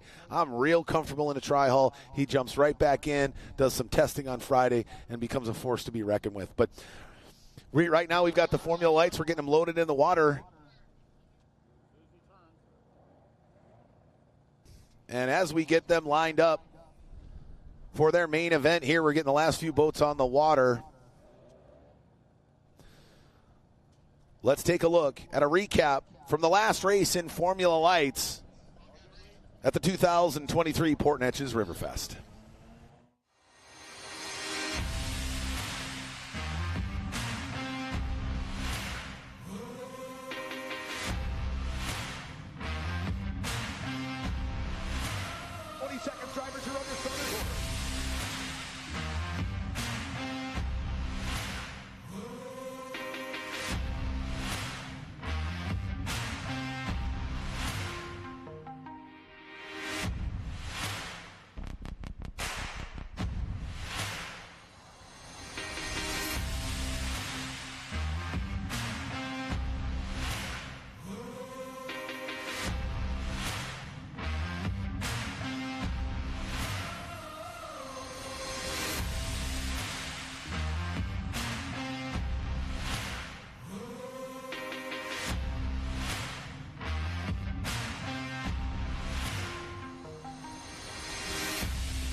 Turn number 4, ladies and gentlemen, put your hands together, taking a checkered flag in qualifying heat number 3 out of Atlanta, Georgia, number 18, Jason Nelson.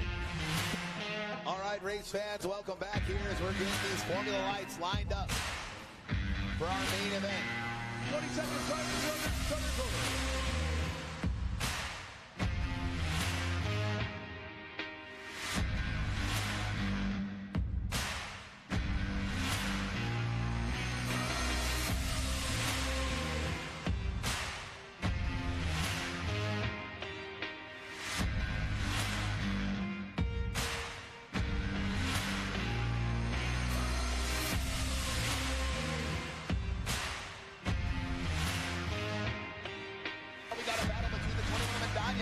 and the 2 of Travis Thompson.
Schmierbach is no longer your leader. The 18 of Jason and now we got a drag race to the finish between the KG veteran out of Wisconsin and the Screaming Eagle machine from Atlanta, Georgia.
Checkered flag back to Atlanta, Georgia.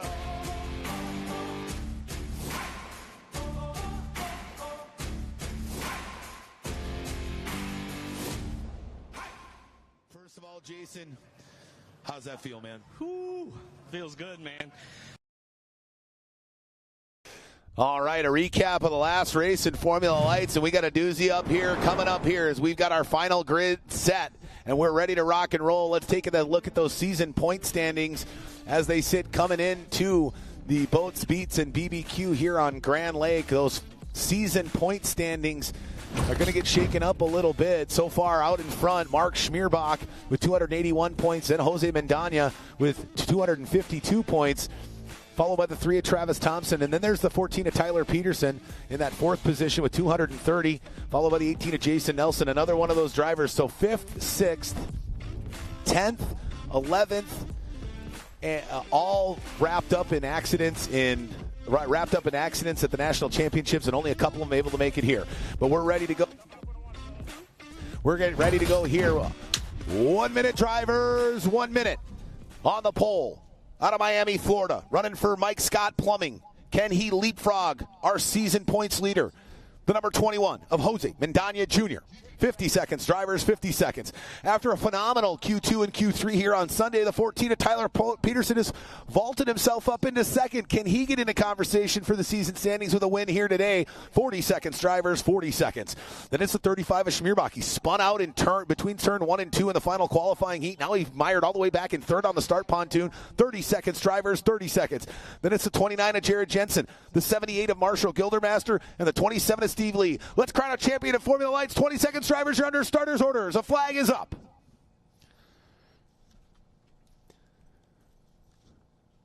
He drops the flag. They come roaring off the beach. A great jump there by the 21 of Mendana. Can he get up on plane and make it to get a hole shot here in the main event off the 35 of Schmierbach? He gets an amazing jump as well. The 14 of Tyler Peterson, not the best jump, but better than last heat. Now the 35 of Schmierbach, deck to deck with the 21 of Mendana. As they go down into turn 1, he's got to leave a lane for Mendana. Mendana now comes out in front. Look at the 29 of Jared Jensen up into 3rd position, going deck to deck with the 14 of Peterson. As the 21 of Mendana makes it wide out of turn number 4. Now we start lap 1 of this main event here in Formula Lights.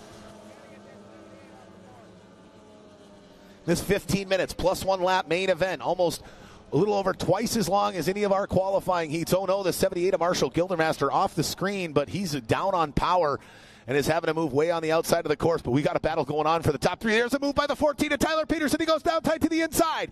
Can he get by the 35 of Schmierbach? What a move by the young man out of Minnesota. He goes down to the inside and walks it by the 35 of Schmierbach, and here he comes on the outside, pushing hard to try to hold the 14 of Tyler Peterson at bay, and not a chance, but the 14 of Peterson just gets doused down by the 21 of Mendana coming out of turn number 2. Great move by the veteran out of Tampa, Florida. There's the 78 of Marshall Gildermaster. The rookies had a rough weekend, and it's all done here as he pulls off the race course, going down big time on power. Now here comes the 29 of Jared Jensen. What is going on with the 35 of Mark Schmierbach as he's way off the pace, and the 29 of Jensen makes a move down tight to the inside, and he's duking it out with the 35 of Schmierbach for that final spot on the podium here early in this 18 minutes plus 1 lap main event in Formula Lights. Oh, we are going to have a dogfight on our hands. Oh, no, the 29 of Jensen picks up the buoy down in turn number 2, and that has got to be frustrating for the driver out of Colorado. He saw the 35 of Schmierbach, and he's like, oh, this is my opportunity to get some hardware. And he lost focus for just a minute, and it's all over. And that's all it takes, a split second. Oh, and we got a red flag on the course as he took out the turn buoy down there, and this is not what the 21 of Mendaña wants at all, ladies and gentlemen. Him and the 14 of Tyler Peterson were in a dogfight, but he had the control position out in front, able to really drive the 14 of Peterson all over the course, and because the 29 of Jared Jensen takes out turn number 1, we got to go red flag, and it looks like hopefully the 78 of Marshall Gildermaster might be able to have some redemption here and get that Formula Light back out on the water. He's turning it back around. Okay, so he gets to get back in the fight here. It looks like he's still fighting those trim pump issues. Something fierce, man. He has not been able to figure that out as we get the rest of the drivers going down here. Now let's take a look at that replay from Jared Jensen in that split-second decision that cost him a spot on the podium, potentially. Bang! He's just trying to stay tight to the inside, and he didn't take out one. He took out both buoys down there in turn number 1. Picked one up on the pickle fork. You know, I think he got excited, right? He's a young driver. He got excited down there in turn number 1. He knew he had a chance to overtake the 35 of Mark Schmierbach, which is not something that happens very often at all in Formula Lights. He's your 2-time defending Formula 1 Powerboat Championship Series champion. And he's looking to go back to back to back here. He might have 3 or 4. He's been such a dominant force in Formula Lights for the last decade that he's collected so many trophies. It's hard for yours truly here to keep them all straight, but they got to get that turn 1 buoy placed back out to where it was before the 29 of Jared Jensen took it out there in the finals here after we had an unbelievable hole shot by the 21 of Mendaña. Him and 35 of Schmierbach, deck to deck. I mean, 2 inches between those two boats going all the way down the back straightaway. Mendaña keeps the inside lane, gets out in front, and then all of a sudden the 14 of Tyler Peterson comes out of nowhere. That boat has got some insane speed on it after they figured out the setup issues they had to correct after he got tangled up in I think it was a 5-boat wreck at the APBA National Championships in Springfield, Ohio last weekend. Thankfully, he's got a team that has a fiberglass shop back home in Minnesota. Springfield, much shorter drive than Grove, Oklahoma, so they made their way back from Springfield, Ohio, immediately stripped the boat apart, spent all week. I think the paint was still drying when they pushed the boat into the trailer for the trip here to Grove, Oklahoma. It was dry by the time it got here. It took them all day Friday in testing. And even yesterday in time trials and qualifying to really figure out that setup. They said they tinkered with everything last night, had a ton of help from a bunch of different teams, even one of their fellow competitors, the Mendañas, which is how boat racing operates, and really doing a great job out there today. And he could take his first win here in 2023 in the Formula Lights class if he can get a good hole shot against the 21 of Mendaña. All right, we're going to get him lined back up on the dock. We're just waiting for the last boat or two, and we'll be back underway here with finals for the Formula Lights class. Coming up next, the Tri-Hull final, and then wrapping up the day, the big boats, the Formula Ones on the water, the crown champions here at Boats, Beats, and BBQ. We'll take a quick commercial break, and we'll be right back with the conclusion of the Formula Lights final.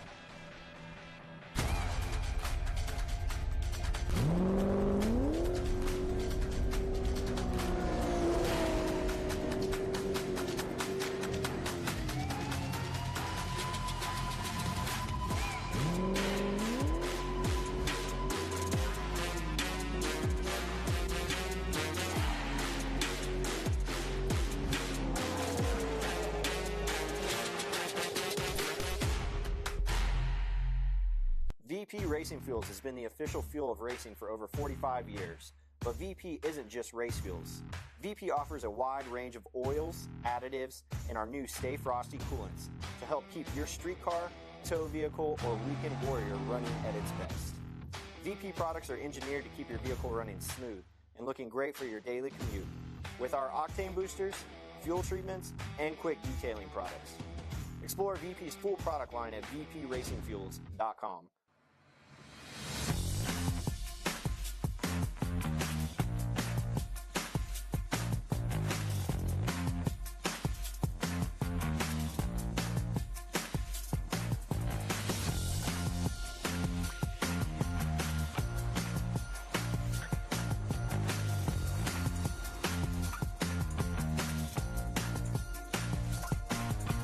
Kicker Marine Audio, the official series audio partner of the Formula One Powerboat Championship. Kicker Marine Audio produces real marine audio components, meticulously designed, engineered, and built with durability to withstand the harsh marine environment and the power to be heard with clarity, even in an open-air environment like F1 racing. Racing Communications, a great partner of ours because they are radios for racing. Seaway Marine, your one-stop dealership for current and vintage outboard and stern drive parts. They specialize in hard to find and no longer available new old stock for Johnson, Evinrude, Yamaha, Gale, Mercury, Force, and Chrysler outboard motors, as well as OMC, Merc Cruisers, and Volvo stern drive and engine parts, as well as Chris Craft. Seaway Marine, your number one Johnson and Evinrude parts distributor, your one-stop boat motor shop. Find them at seawaymarine.com. The official sponsor of the Formula Lights class here in 2023 on the Formula One Powerboat Championship Series. Axle Sports, the official provider, apparel provider of the Formula One Powerboat Championship Series. Your passion drives us to excel. Moto Marketing Group, providing award-winning and advertising and strategic marketing solutions. If it has an engine, they can make it scream. All right, we're ready to rock and roll here. Back, we've got them all lined up. 1 minute, drivers, 1 minute. Ken, the 21 of Endania, get another great hole shot and hold off the hard-charging young driver out of Minnesota. 50 seconds, drivers, 50 seconds. Or will the 14 of Tyler Peterson be able to take that Moligard machine to the top and get himself in the season standings conversation? 40 seconds, drivers, 40 seconds. Or will the 35 of Mark Schmierbach figure out what has gone on in that Formula Lights machine? Can he take another victory and really separate himself from the field? 30 seconds, drivers, 30 seconds. Or could it be the 27 of Steve Lee? Or can the 29 of Jared Jensen make a way around the whole course and find himself on the podium? Let's wrap up and crown a champion here in Formula Lights on this restart. 20 seconds, drivers, the flag is up.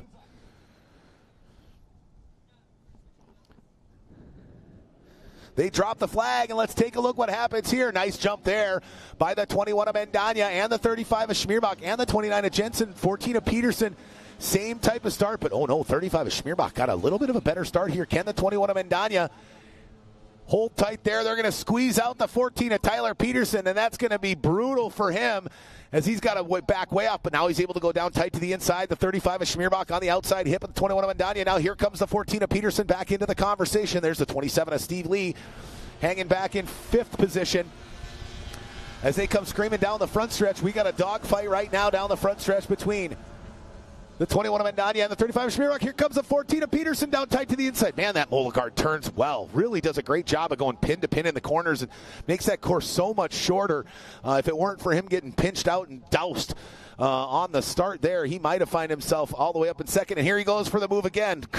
Just cannot keep that 35 machine on a top speed run through the corners down inside. And so now they got to go side by side with the 14 of Peterson having the advantage on the inside, but the 35 of Schmierbach starts to pull away a little bit as they go down to the south end of the course. But no, not enough juice for the 35 of Mark Schmierbach as the 14 of Tyler Peterson's able to recreate what he did before the restart and get down into that second position on the inside lane. But now he's got a driver that's got a lot more top-end speed and can really drive a boat all over the course. He's going to do everything necessary to keep the 14 of Peterson. So it looks like we might have a big game of cat and mouse here between the 14 of Peterson and the 21 of Mendana for this championship here in Formula Lights. As the 21 of Mandania comes out of turns 1 and 2, Peterson's got to go wide to the outside. Now the 35 of Schmierbach sitting in third, dives back down to the inside. Now remember, the 29 of Jared Jensen, because he caused that stoppage with taking out turn number 1. He is a lap down already. So actually in fourth position is the 27 of Steve Lee. The 29 of Jared Jensen is going to somehow catch everybody in the field and then come all the way back around to finish in a starting position on the lead lap. I don't know with the speed that the 21 of Mandania and the 14 of Peterson have, if that's going to be possible. Man, 14 of Peterson just keeps getting doused down by the 21 of Mandania. The Mike Scott plumbing entry, I think that's that experience showing itself. You know, Jose Mandania, I think 3-time world champion, 3 or 4-time national champion in Formula Lights. Had a time there in Formula One, has chosen to go back to the Formula Lights classes. His work demands just allowed him to, or not allowed him, but forced him to kind of pick one class, and he's settled into Formula Lights. It's a class he really loves. But here comes the 14 of Tyler Peterson. He makes that inside move every time, and Mandana just, it's almost like he fakes leaving the door open, right? A little bait and switch. He's like, hey, look, I'm over here. Never mind. And he shuts that door through the apex of the turn, and the 14 of Peterson, now he's going to go back down underneath. Now watch here again. As soon as he gets through the apex of the turn, Mandana just closes the door down to the inside coming off the exit turn and continues that about 2-3 boat length lead down the front straightaway. And we are going to have this game of cat and mouse probably for the remainder of the race. The question is can the 14 of Tyler Peterson find something in there that's going to allow him to get by the 21 of Mandania? But boy, Mandania had a great turn there and really opened up a bigger lead, added a couple of boat lengths to his lead coming down the back straightaway. And now 14 of Peterson goes tight. Now he's smart. He gets through the wake prior to the apex of the turn so he can hopefully get some clean water coming off the turn to accelerate that boat up to top speed quicker so he can go top speed down the straightaway. 21 of Mandania now going tight down to the inside turn. Peterson, now he's gone wide to the outside off the turn. He didn't even mess with trying to go inside on the apex. And the exit turn there down on the south end of the course there in turn number 2. So he's starting to change his attitude. He's starting to change his his layout and how he's running this course. He's going to have to adjust and adapt to what the 21 of Mandania is doing if he's going to try to claim that top spot here in Formula Lights at Boats, Beats, and BBQ. As they go down the front stretch, it looks like the 35 of Schmierbach still holding the 29 of Jared Jensen at bay, and the 14 of Tyler Peterson starting to fall back a little bit. I think, you need such laser focus from the beginning to the end here, especially when we get to these longer main event races. They're, again, over double the length of the qualifying heats, so the amount of time you have to focus with such a precision and accuracy is exacerbated in these longer races because you have more laps, more time on the water for any potential minute mistakes to mess up or force you to alter your race setup and your attack of the race course. But he's hanging with the 21 of Mandania. Now he's in one of those positions where he's got to wait for the 21 of Mandania to possibly make a mistake, which is that's a very big ask for the Latitude Dispensary sponsored Peterson Racing team, because he is going up against a driver who rarely makes mistakes. But we say that about the 35 of Schmierbach, and boy, he made some mistakes in Q3 that put him in third versus second. And if he was in second off the start pontoon, there's a possibility that he would have been in a better position to get ahead of the 21 of Mandania, and that would have made it even tougher for the 14 of Tyler Peterson, because he would have had two really veteran drivers to get around, which is a much taller order than just getting around one. Just so much more work you got to put in to get around both of them. But the 21 of Mandania, he's found that line. He's been really repeating that line lap after lap. And the 14 of Peterson's going to be the one who's going to have to adjust his setup and his attack of the race course if he wants to close that gap, because the 21 of Mandania has been holding about that 5 boat length lap for the majority of this 15-minute plus 1 lap main event here in Formula Lights.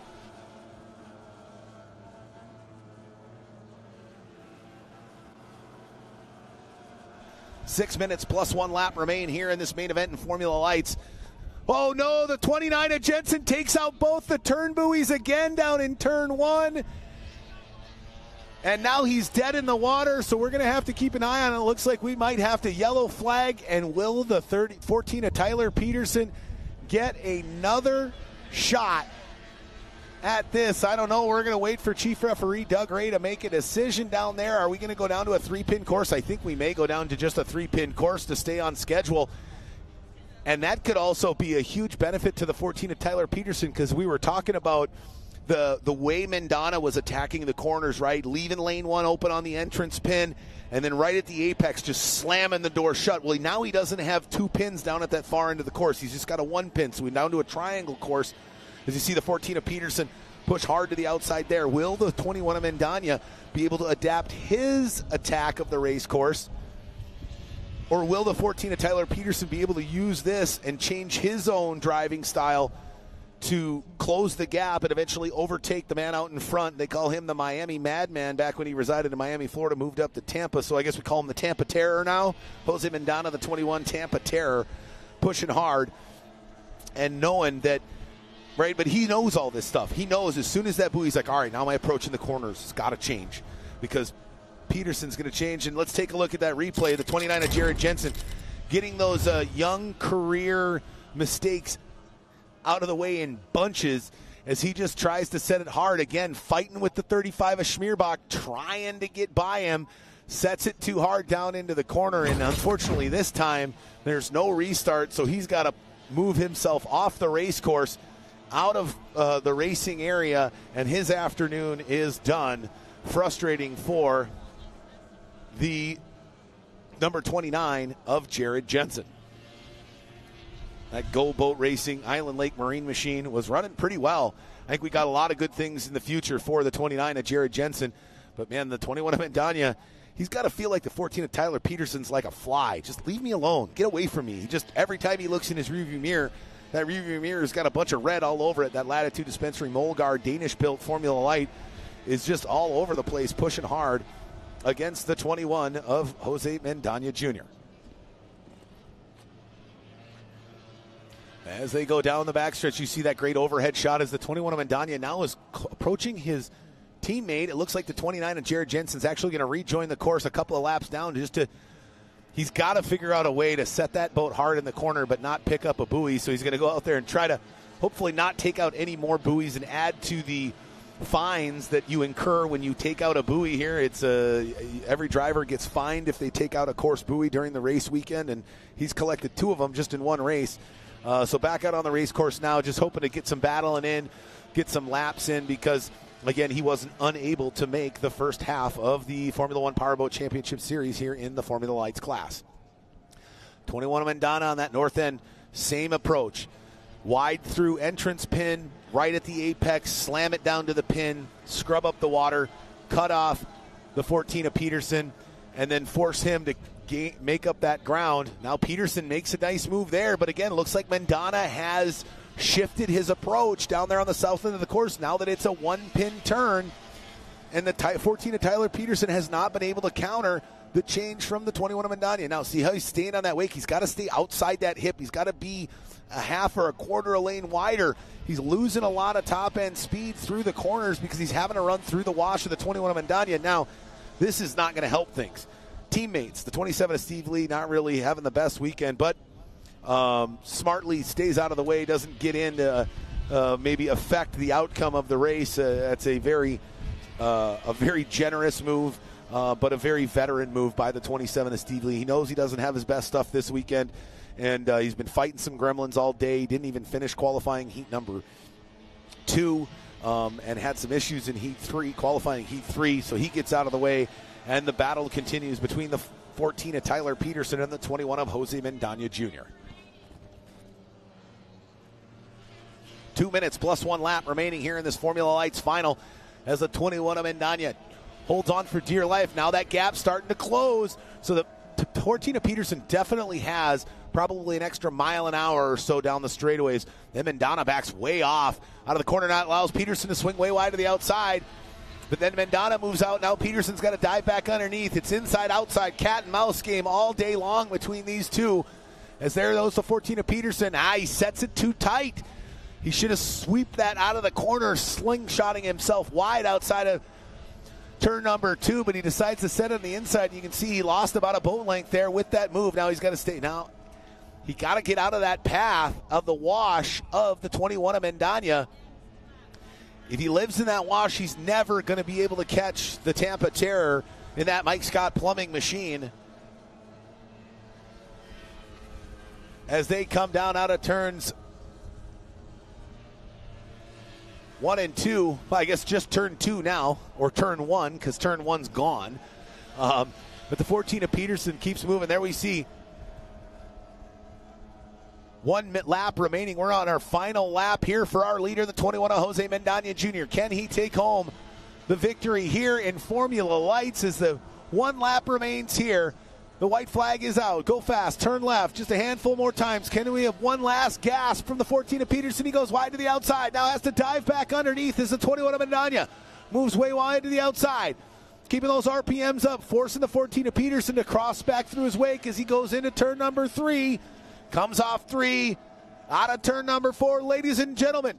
Take in the inaugural Boat Speeds and BBQ Formula Lights Championship here in Grand Lake in Grove, Oklahoma, out of Tampa, Florida. Running for Mike Scott Plumbing, number 21, Jose Mendana Jr. And in second, after a valiant battle, running for Latitude Dispensaries, the number 14 of Tyler Peterson. And rounding out the podium, running for Pizza Inn, the number 35 of Mark Schmierbach. Well, that was a great battle between the top 2 boats here in Formula Lights. I have a feeling we're going to see a 7, 8, 9 boat battle here in Texas Tri-Hull, or in the Tri-Hull class, as these guys are going to be duking it out hard here on the shores of Grand Lake. What a great run that was for the 21 of Mendana Jr., and he's going to get an opportunity to take a nice parade lap with that checkered flag in hand here for his inaugural victory at Boats, Beats, and BBQ.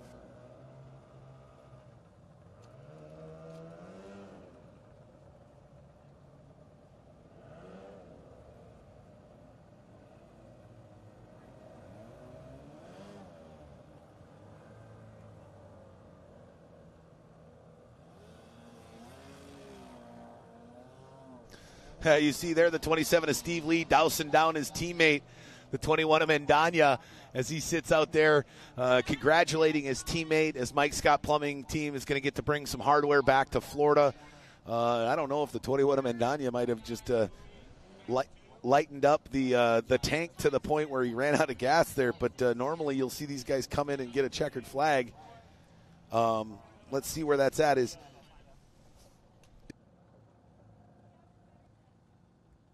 Oh, no, and it looks like, boy, talk about a stroke of luck.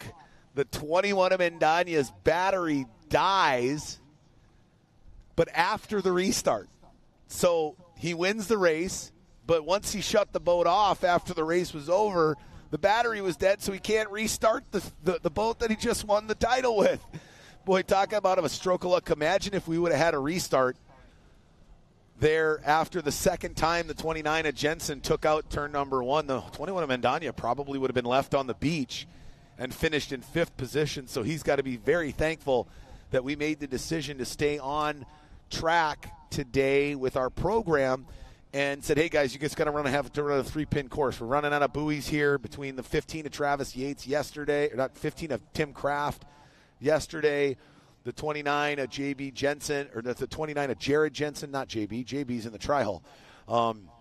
As well as one of our other Formula One drivers. I think we've lost 6 buoys here this weekend so far. So, we don't have an infinite number of buoys. And so we decided to keep going. And thankfully for the 21 of Mendana, we were able to he was able to keep running and didn't have to engage that battery. Wow, what a run it was for the young man out of Tampa, Florida. He's been doing this a while. I call him a young man. He's like 2 years younger than me, and he's been racing these things since he was 18. So, I got to start. I guess I can't start calling him an old man yet. He doesn't have a gray beard or anything, but definitely been doing this a while. And the driver from Tampa, Florida, put on a heck of a show. What a great run between him and the 14 of Tyler Peterson.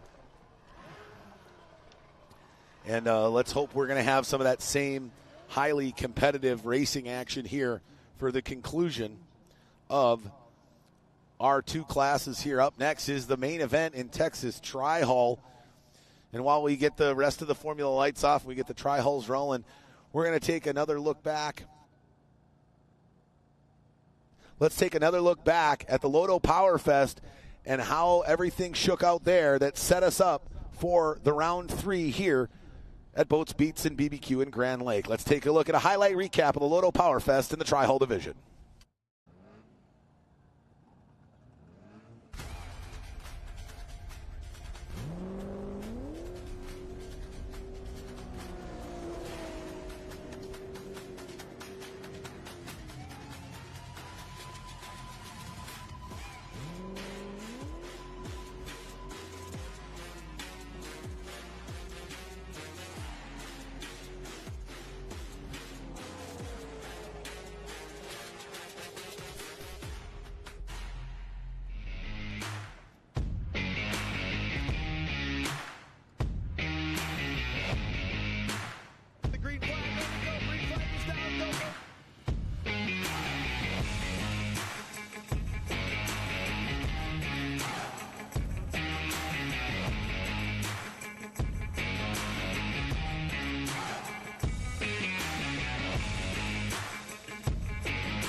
All right, well, while we're watching some highlights from the Tri-Hulls at the Loto Power Fest, let's chat with our champion here, the man from Tampa, Florida, taking home the checkered flag. Well, Jose, you know, it's been a frustrating couple of years for you, especially as you duked it out with the 35 of Mark Schmierbach, but that white Grand Prix finally found its hole shot. You held them at bay, and, man, that was a fun race between you and the 14 of Tyler Peterson. Yeah, first of all, it's a small field, but that was a extremely competitive field. I mean, that was a tough fight both the other race there.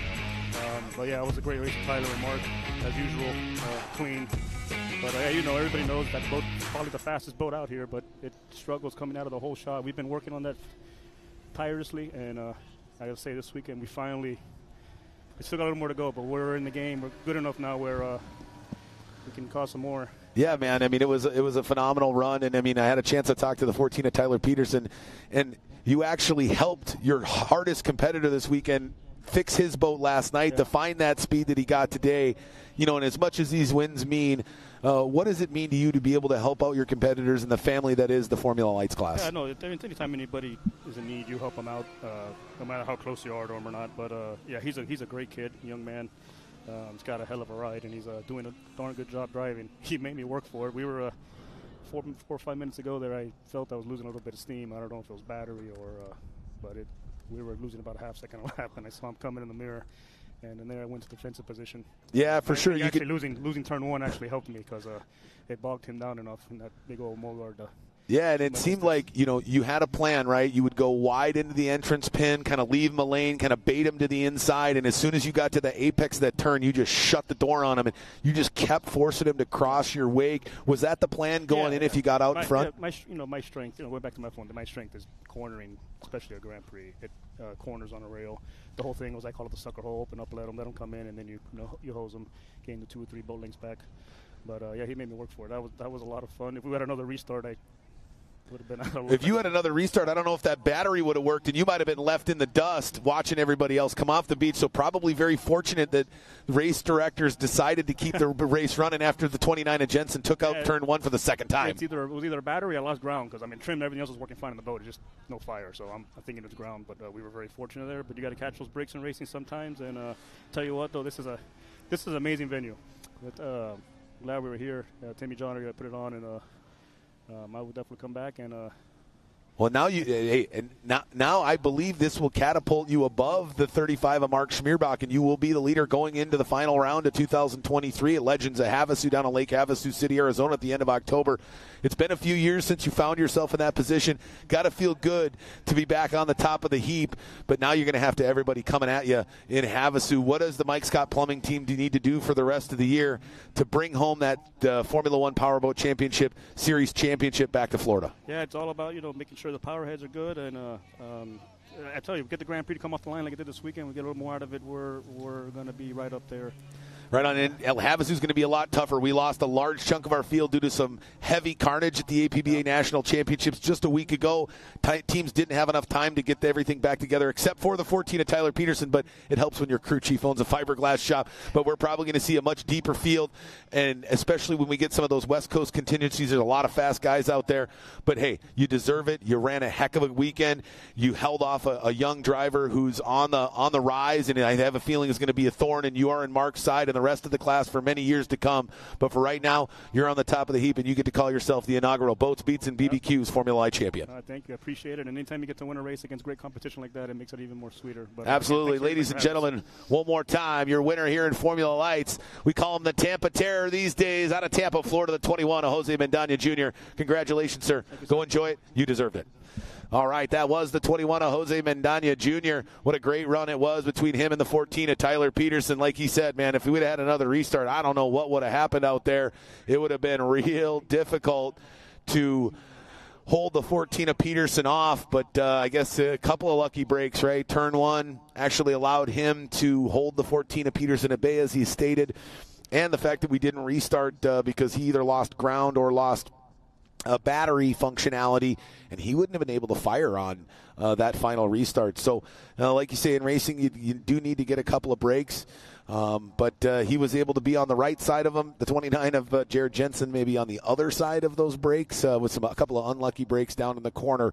But we're ready to rock and roll here in just a few moments for this main event in the tri-hull class. We're just looking for our rookie Andy Miller's having some issues in that DD1 machine, and they're working feverishly to try to get him back on the water so he can compete in his first final in tri-hull as a rookie. His first race here, the driver's out of Disney, Oklahoma, here on Grand Lake, so he knows this water very well, running for Rockin' SM Services and A&M Tree Service, the DD1 of Andy Miller, getting everything ready to go here. As you see, they're working tirelessly to try to get that. All right, trying to see if they can get that thing fired and under power. Looks like they've got it running again. So now they got to get that engine cowling on and get the DD1 back out on the north end of the course so we can start this 2x2. But let's take a look here while they get that motor cowling back on at our season point standings through Lodo Powerfest coming into this weekend here at Boats, Beats, and BBQs. And then we'll look at our starting lineup, and that'll really give you an indication of where things could fall after round 3 here in Grove, Oklahoma.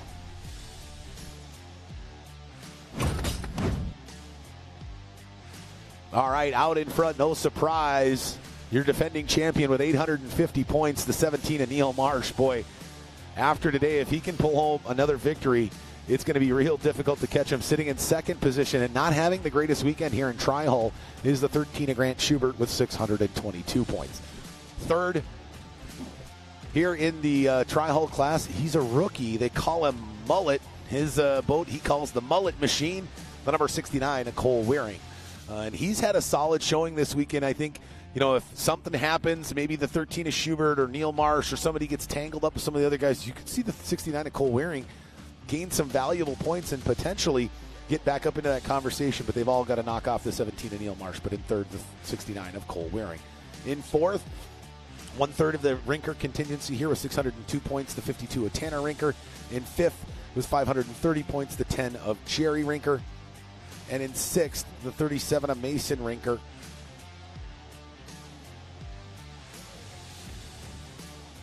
As we cut back to the DD1 of Andy Miller there, he's got the helmet up.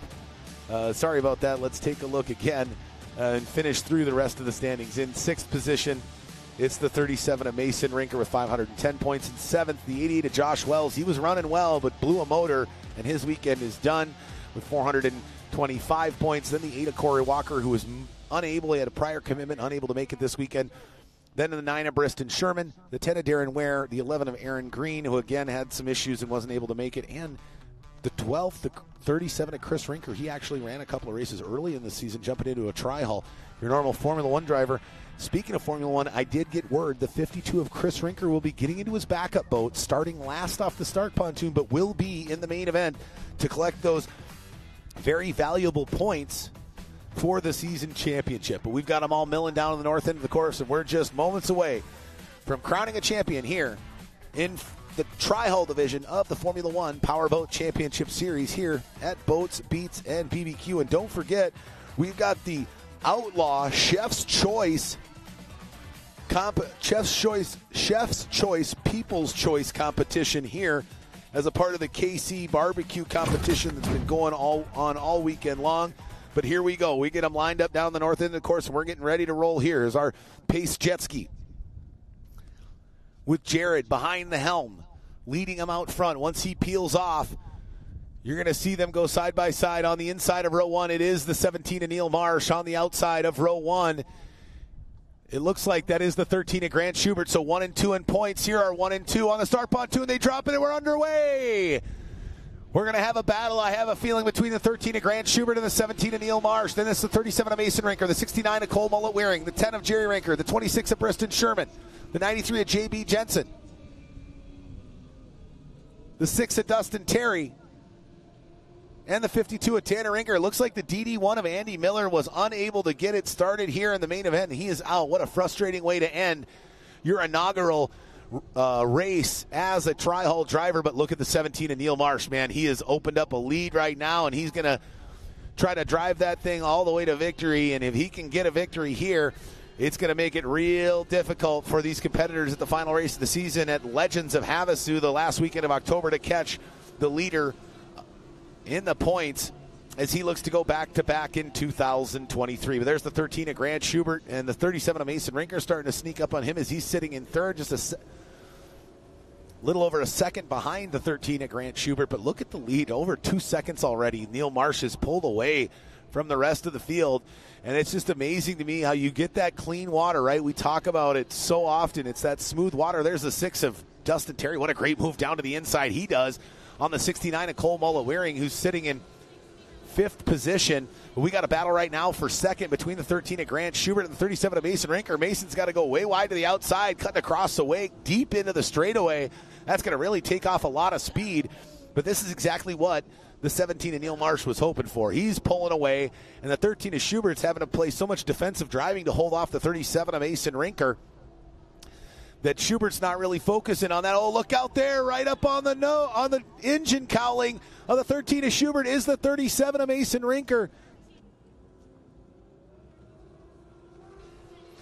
As they go down the front straightaway, now the 37 of Mason Rinker moves to the outside. And the 13 of Schubert's pushing. Now look, here comes the 10 of Jerry Rinker. He knows exactly what to do there. Boy, the 13 of Grant Schubert pushing the 37 of Mason Rinker way wide to the outside. Now Mason dives down in between him and his grandfather, the 10 of Jerry Rinker. And now here comes the 6 of Dustin Terry up into the conversation. Mason, look at that. What a move by the 37 of Mason Rinker. Hey, says Schubert, get out of my way, boy. I'm here to bring some hardware back home to Houston, and I'm not going to let you stop me. And now the 10 of Jerry Rinker and the 6 of Dustin Terry have moved up beyond the 13 of Schubert. He's all the way back in the 4th. Oh, no, the 52 of Tanner Rinker is down in the corner there, and the frustrations continue, and there we got a red flag on the course. And that is exactly what the 13 of Grant Schubert was looking for. Oh, no, the 93 of J.B. Jensen is pulling off the race course. I don't know what's going on with his tri-hull, but the 52 of Tanner Rinker, there's the 93 of J.B. Jensen. I don't know what's going on with his tri-hull, a young man running for Island Lake Marine, the Water Valley Company. And Go Boat Racing out of Meade, Colorado there is just sitting off the side here. I don't know what's going to happen, but that's got to be frustrating for the 52 of Tanner Rinker. He went down into the south end of the course and spun out and actually got the ropes of the buoys wrapped around. It looks like the lower unit on the back of that 52 McLean Trailers Rinker Boat World machine. Boy, Neil Marsh is not happy, ladies and gentlemen. He was way out in front. He had what? A 12-second lead over the 37 of Mason Rinker and the 10 of Jerry Rinker. Almost a 13-second lead there. So not what the dude was hoping for. But you know what? He's used to it. He's done it before. He'll do it again.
All right, well, now after on this restart here, everybody's got to go check who they're 2x2 side-by-side with. It looks like the 93 of J.B. Jensen decided he was good, still good to go, so he's back on the race course. It looks like, I don't know if the 52 of Tanner Rinker was able to get his boat ready to roll. The DD1 of Andy Miller, he's out of the cockpit and he's done for the day. No, it looks like the 93 of J.B. Jensen's putting it on the trailer. Frustrating weekend for the Jensen boys, both Jared and JB. Jared collects a handful of fines and some beautiful bright orange buoys that he gets to bring home with him that he punched a hole in.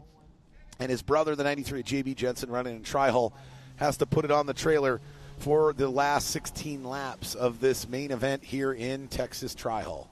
I can't get it out of my language. It's just Texas Tri-Hull to me. It's where it was invented.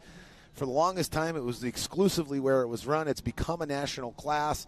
You look now, there was a national championship last weekend, and the APBA National Championships for our governing body. They always put on a championship race weekend so that those drivers that may race in different series can come to one place and race against one another, because some guys choose to race certain series and they choose not to race other series. And so it's kind of a meet in the middle of everybody, but the 13 of Grant Schubert won there. And he's struggling here as he got passed by the 37 of Mason Rinker there on lap number 2. The real question is can the 13 of Schubert get a better run here on this restart and get by the 37 of Mason Rinker? The real question is, though, can anybody catch the dude? But they're lined up here at the north end of the course. They're going 2x2. Let's take a look at it. On the inside of row 1 is going to be, that was out in front. That's the 17 of Neil Marsh. Then on the outside of row 1, looks like, is that the 13 of Grant Schubert? It is. I don't know why he's.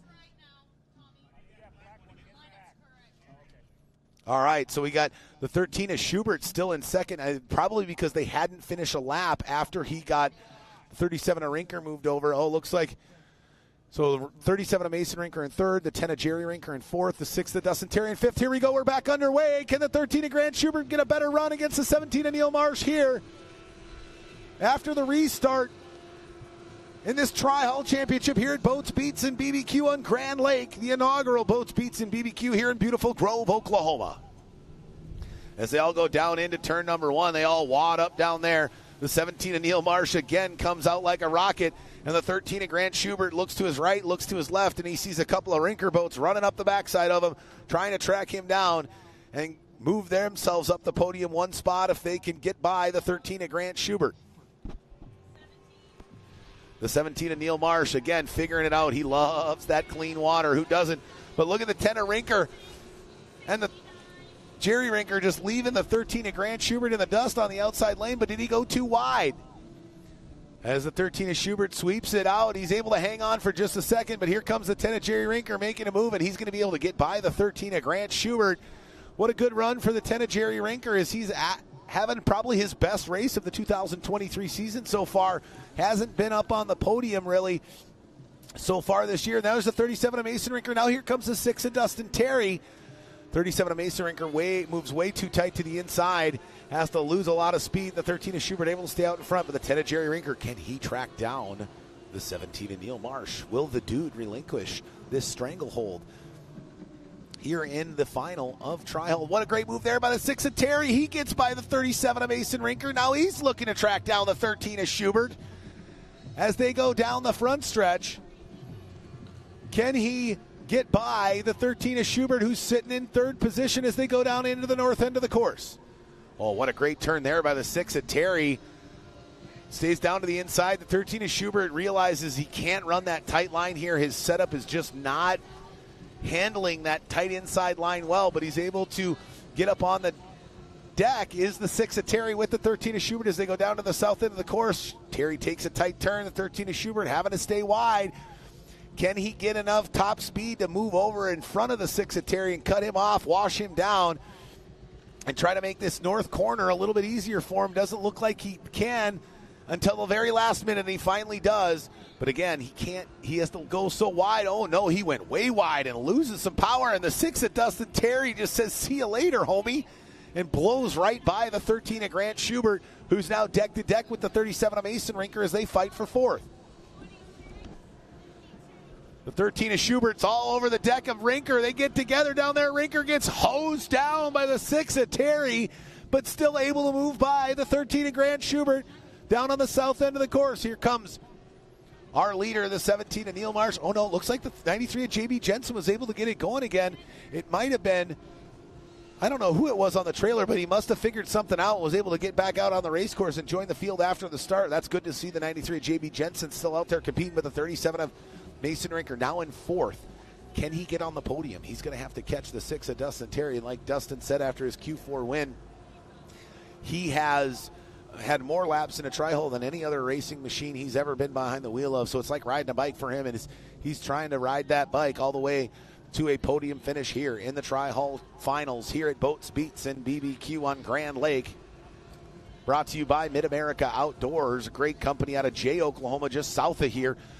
Great partner of ours that we started here, a great partnership in 2023, not only here, but also our final event of the season, the Legends of Havasu at Lake Havasu City, Arizona, but a 5-second lead by the 17 of Neil Marsh over the 10 of Jerry Rinker.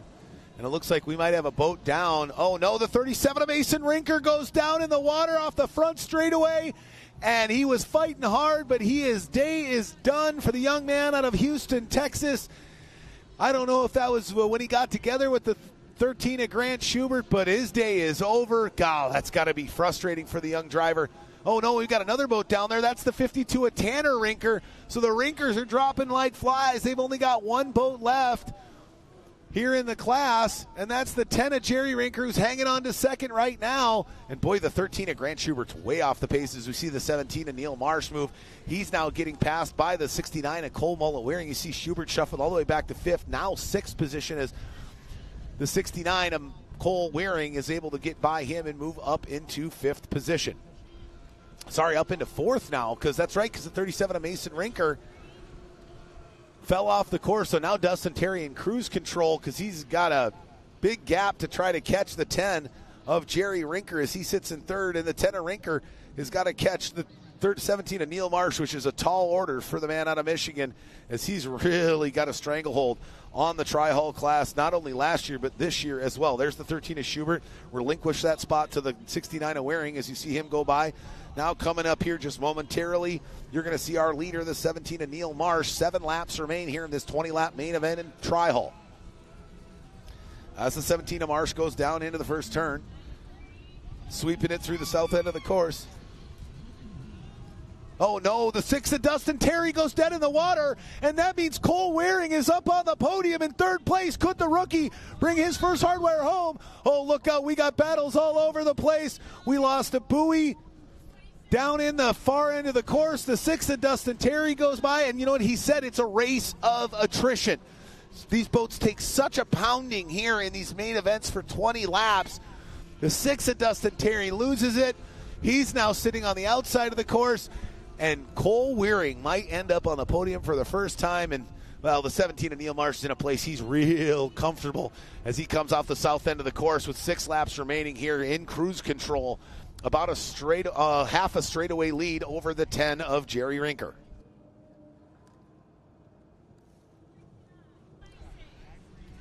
And now the 17 of Neil Marsh looking to lap the 5th place boat, the 13 of Grant Schubert. Boy, we've lost a lot of guys. We lost Mason Rinker, Tanner Rinker, Andy Miller, and JB Jensen all. Well, JB's out there, but he's quite a few laps down. And the 52 of Tanner Rinker was able to get it fired again. It's amazing to me, these trials, they'll go dead in the water and then they figure out how to get it fired again, or maybe they let the motor dry out. But the 17 of Neil Marsh looking to lap the man sitting in 2nd place in the season standings, the 13 of Grant Schubert. That's not what the 13 of Schubert wants, but he knows he does not have the setup today. I don't know what is causing that, but it is just not his day for the young man out of Richmond, Texas.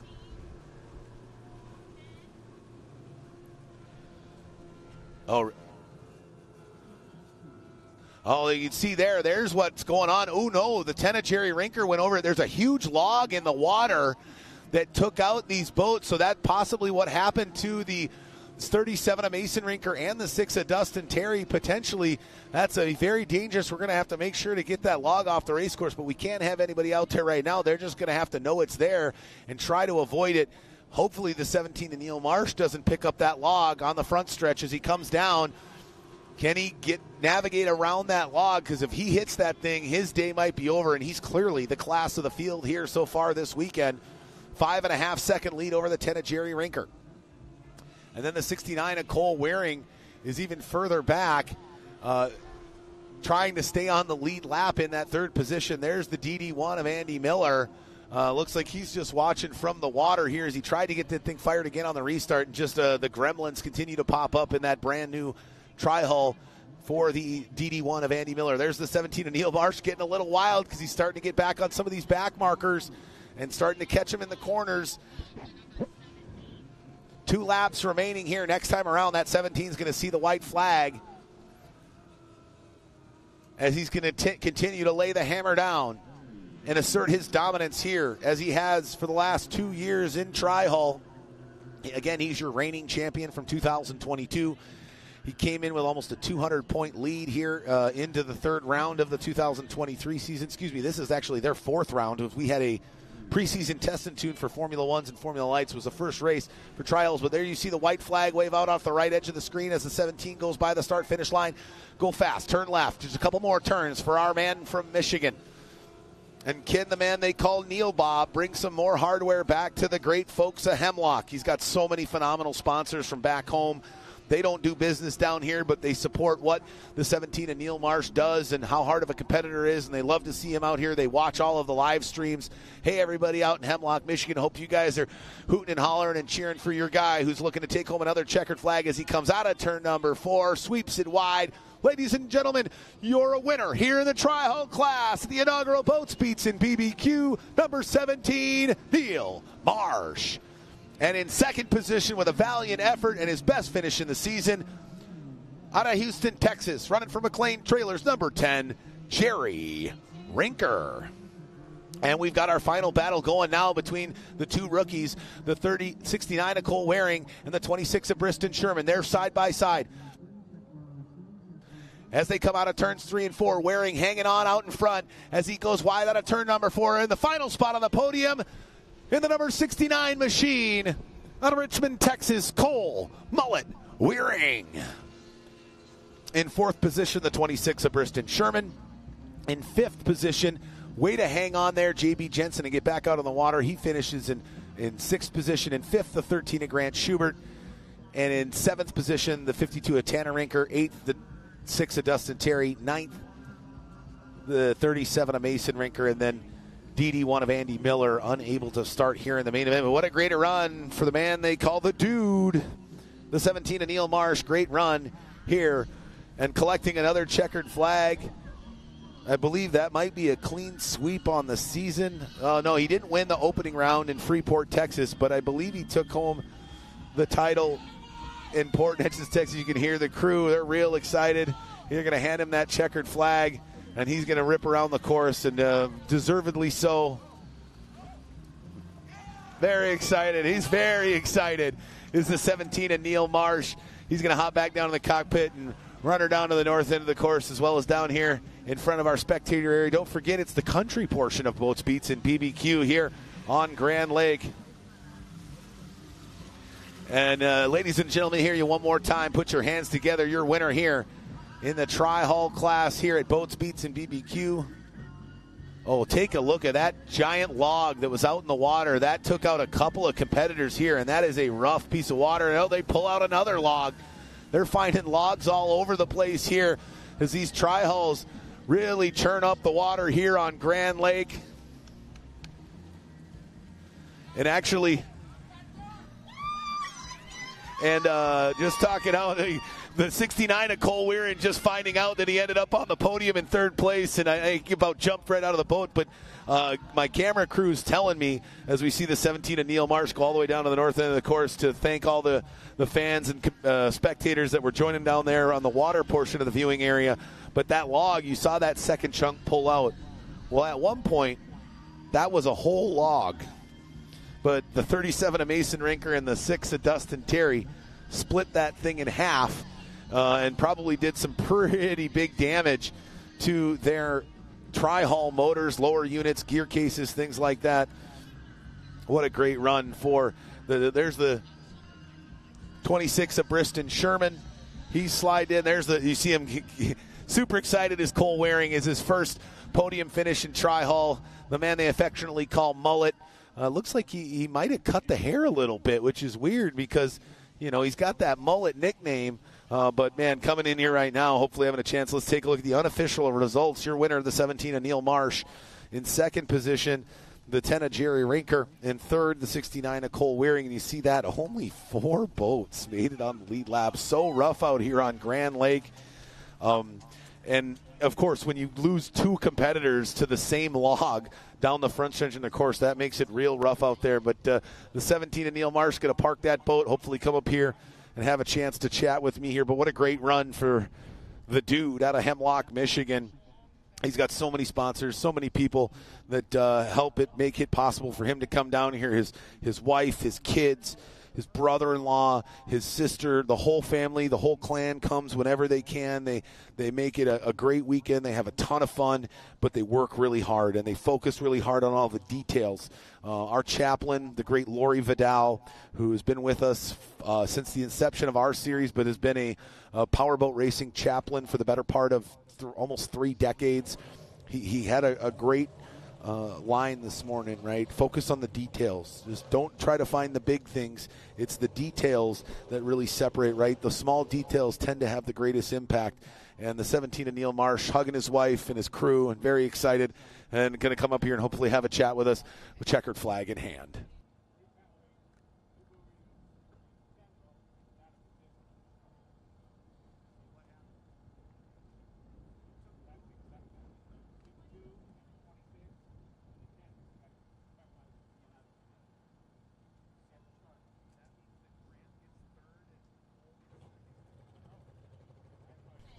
All right, well, now he's making his way up here to a very familiar place, hanging out with me after the end of a Tri-Hull race weekend.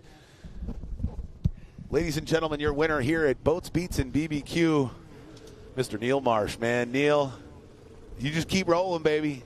Oh, man, I got to give my hats off to this Jerry Rinker. Was he second? Well, we'll see. Man, that boy, he was chasing me down. I'm like, oh, come on, Jerry. Let me get this one. I finally got by Grant. He's been my nemesis, right? On these restarts, I had the pole last weekend for the national championships, trying to defend this nice patch here, and he got me on the second lap. Man, came around me, and I finished second.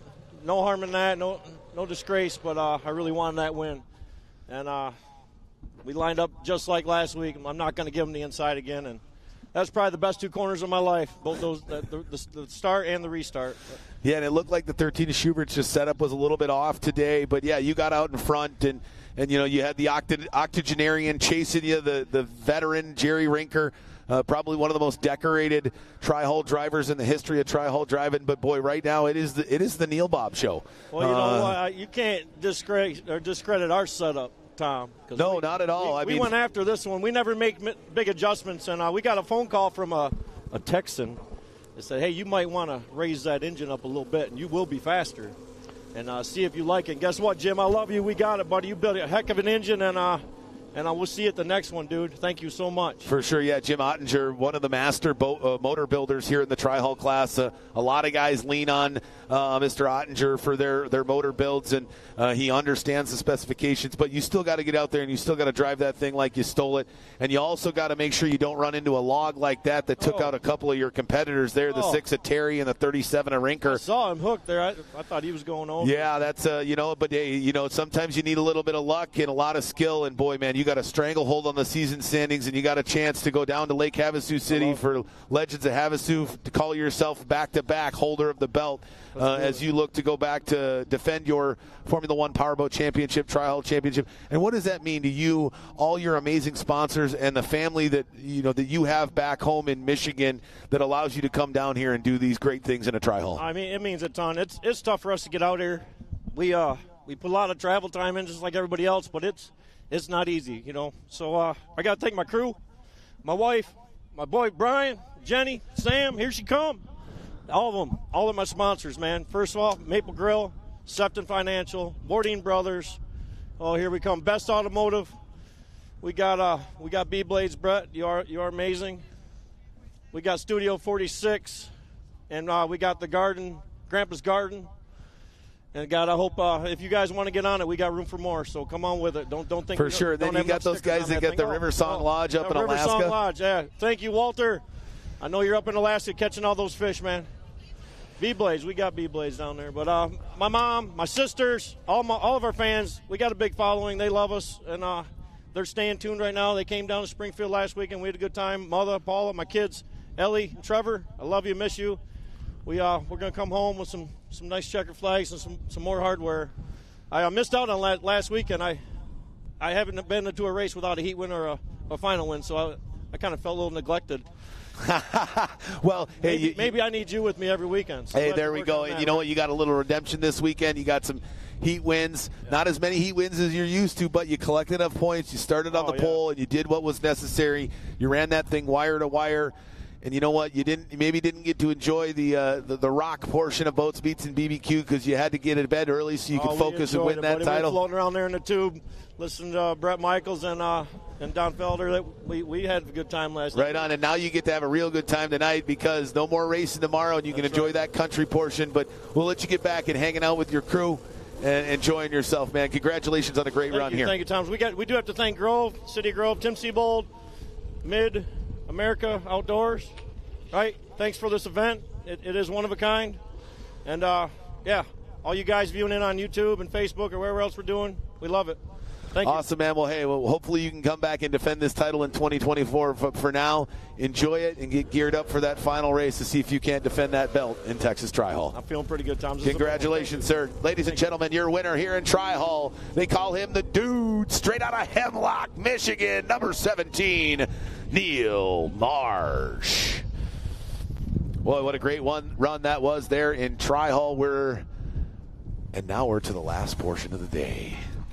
The big boys, the Formula One main event here at Boats, Beats, and BBQ in Grove, Oklahoma. Just moments away from crowning a champion in Formula One. And while we wait for these Formula One drivers, let's take a look back at the last round, round 2, the Lodo Power Fest. In Formula One, a recap of how we got here to round 3 from the shores of Lake of the Ozarks. Take a look at this recap.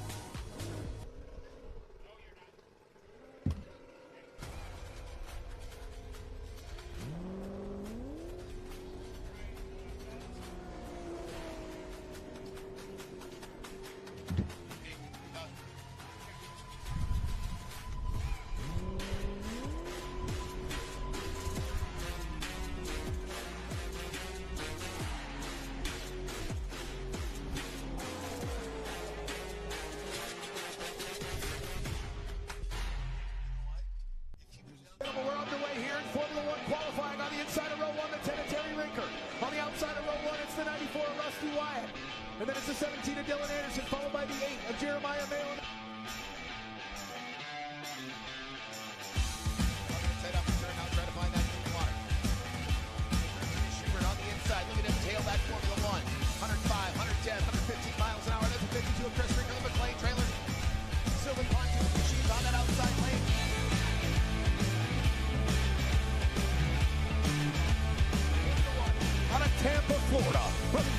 victory performance, number 10, Terry Rinker.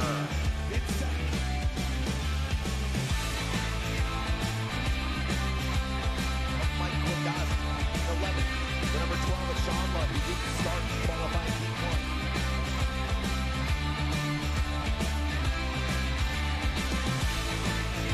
1. He drops the flag, and here we go. They come roaring to life on the shores of Lake of the Yards on foot.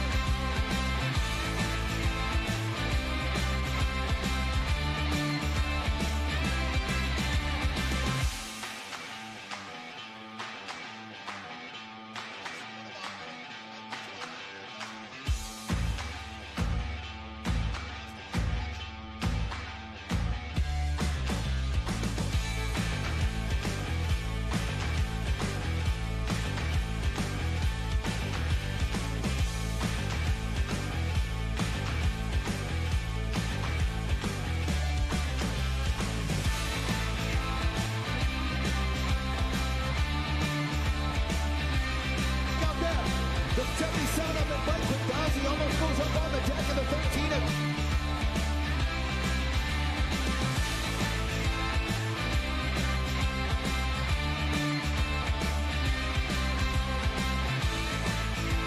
Let me hear you put your hands together, taking qualifying heat number 2 out of Spring, Texas, number 52, Chris Rinker.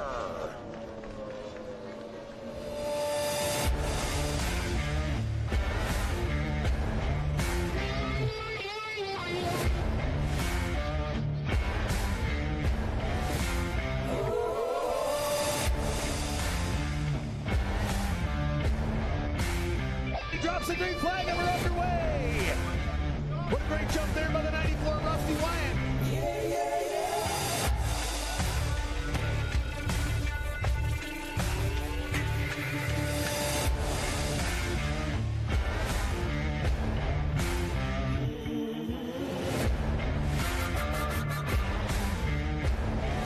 The Loyal Power Fest Championship, head north of the border to Ontario.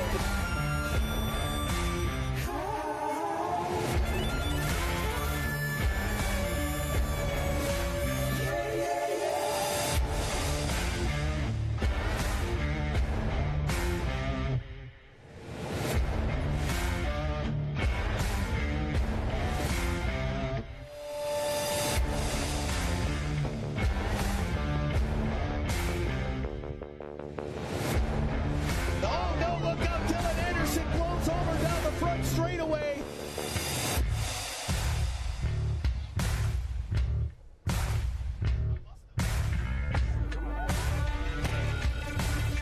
There he goes. Boom. He just took off. Look at him. And look at him just skip across the top of the water. He barrels. You saw the little flash of orange there. That was that safety airbag.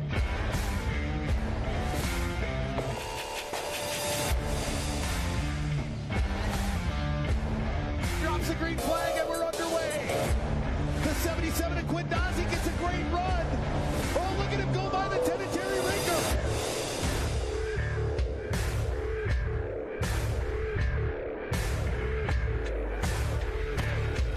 This is going to be a big win for this young man. He'd be very, very excited to bring some Moto Power Fest championship trophy back home to Innisfil, Ontario.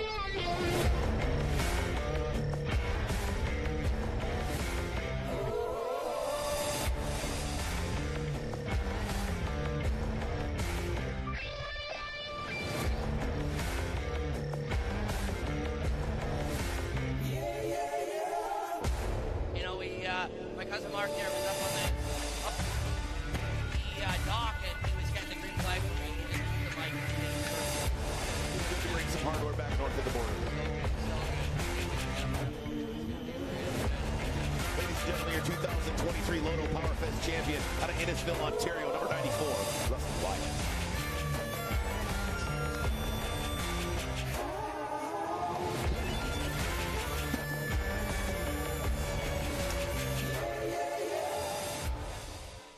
All right, welcome back, race fans. And I just found out, unfortunately, the 190 of Dustin Terry, after an incident with the 12 of Shane Love, has been knocked out of the finals. So he's going to join me here in the booth. Boy, you know, I love having you here, Dustin, but it's got to be frustrating to not to have to sit out on the beach and watch your fellow competitors run here in the main event. Yeah, we've got that 4-stroke, and nothing's going on with the motor. It's just steering. So this is the first time running that new APX that I have missed a heat.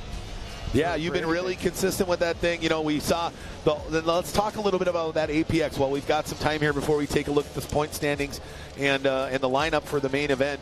The biggest knock on the 4-stroke, and we all know it, right, is it takes a little bit longer it takes full revolution for that motor to completely fire. You don't get that instant fire of the 2-stroke. But what have you and the team been doing to get that APX to come off the beach a little bit better? So this weekend, we finally got the balance and weight right of the boat and the distribution of it. We've been moving pumps around and getting everything to where on gusty, rough courses like this, it can fly right where it needs to be. So we finally got all that right and started going to props. We ran 16 different props this weekend. Okay. And, just started dialing it in, doing the testing like anybody else. And for sure. We had it come off hard in that third heat, but not hard enough, Yeah, and it seems like that's going to be the trick of the trade when it comes to that APX, is really redesigning propellers and the different cups and angles on those propellers is really going to be the thing that's going to help propel that APX, because again, right, that thing's fully sealed. You can't touch it. There's no jets to tweak.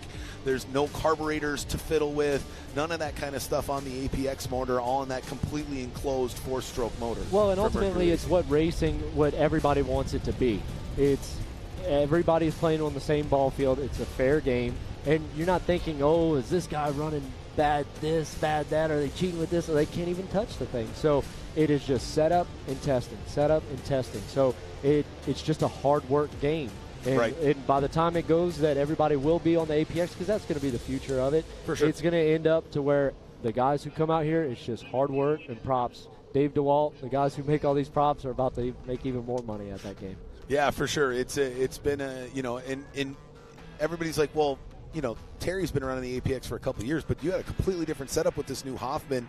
It's a different boat than the one you ran last year as a part of the Clover construction team. So did you have to kind of relearn some different things when you shifted boats and came on board with the Outlaw F1 team here in 23? Yeah, absolutely, because what we did with that boat is it's much wider than the previous boat.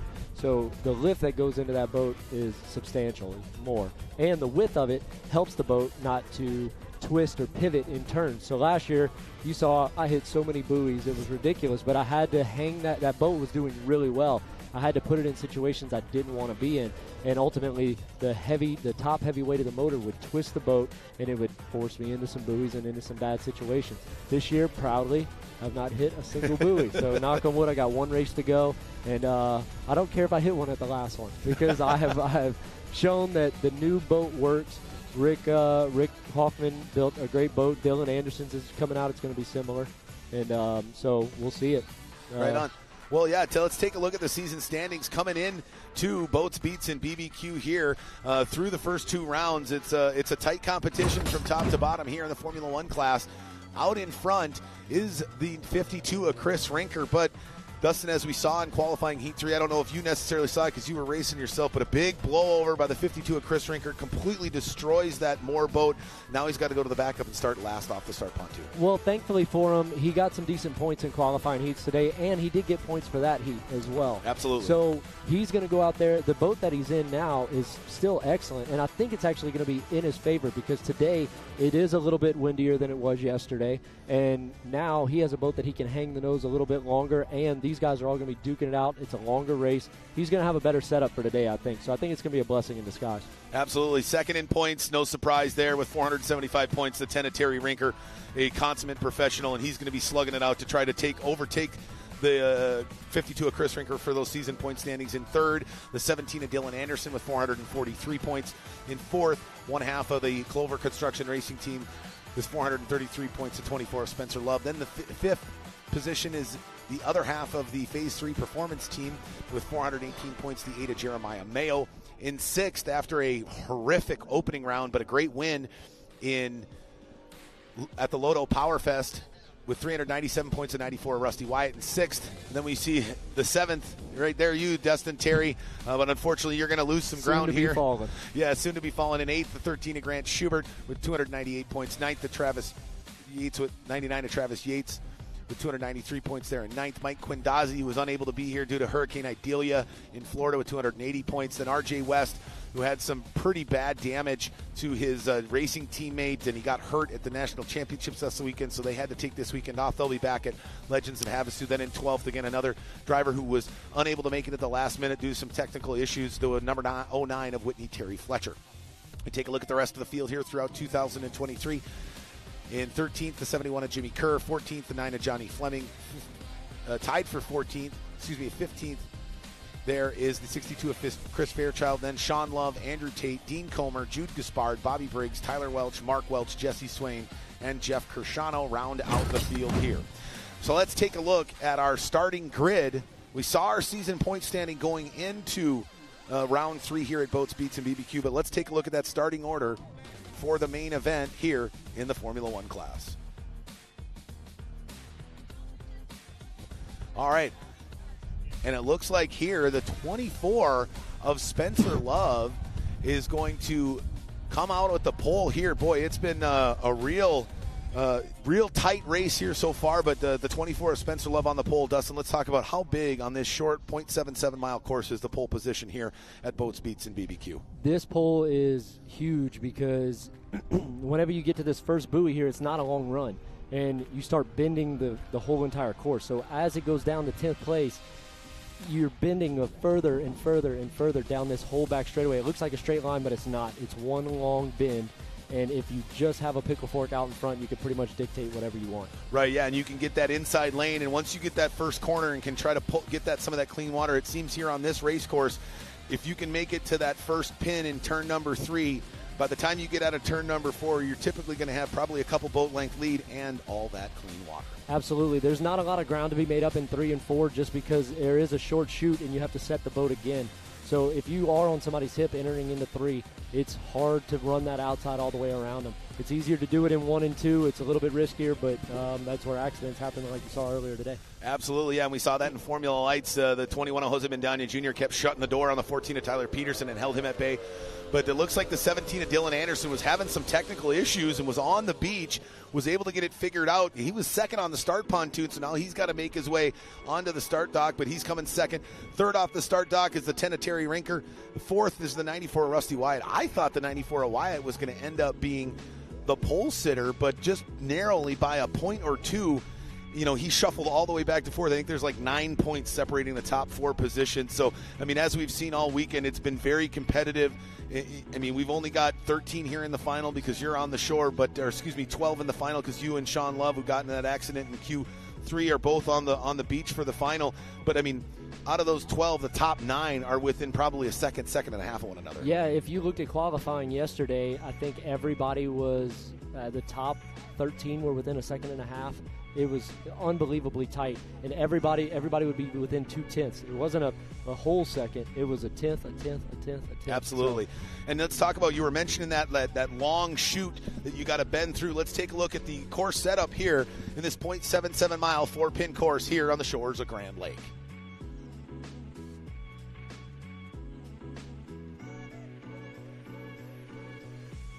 So as we see here kind of line up, there's the start-finish line. But again, we're starting way off of the far right turn 1 and way down in there. And they're going to have to bend it all the way through.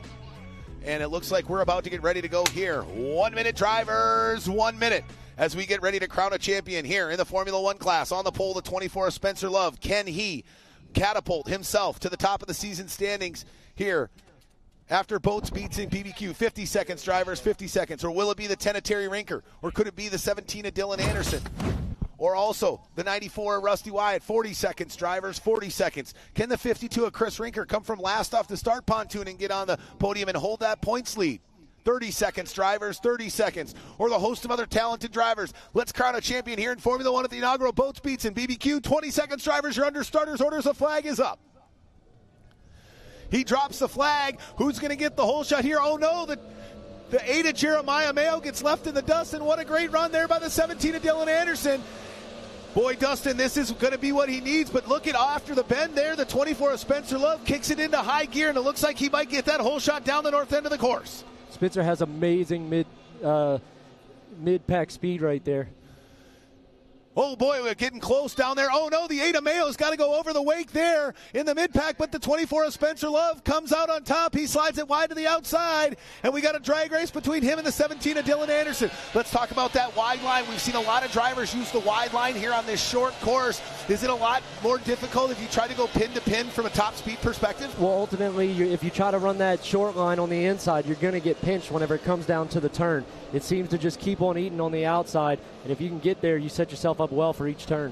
Right, and especially if you can get enough clearance like the 24 Love. He's out there in lane 2 or 3, and he just slams the door coming into that entrance pin on the north end of the course, and he's really forcing here, as we can see, the 17 of Dylan Anderson to ride through that wake. And how difficult is to gain ground when you're in the wash of the boat in front of you? Oh, man, it's something else, but I got to look at this race for third. Terry is putting the pressure on Dylan right now. Yeah, man, he is all over him on outside hip. You see there the 17 of Dylan Anderson kind of moving out to lane 2, trying to force the 10 of Terry Rinker to get off his outside hip, but now we got a drag race for second and third down the backstretch. It's the 10 of Terry Rinker on the outside, the 17 of Dylan Anderson on the inside, and look at that top-end speed on that Phase 3 performance speed. Man, that thing can motor down the straightaways. Man, he has got that thing figured out. Right here, he's about to pull a little distance on Dylan, but I know these guys have gone at it back and forth. Dylan's going to stick it on the inside if there's any room at all. Yeah, and now he's got to stay short way around the course, but he can't give up that ground there. And now the 10 of Terry Rinker looking to track down our leader, the 24 of Spencer Love.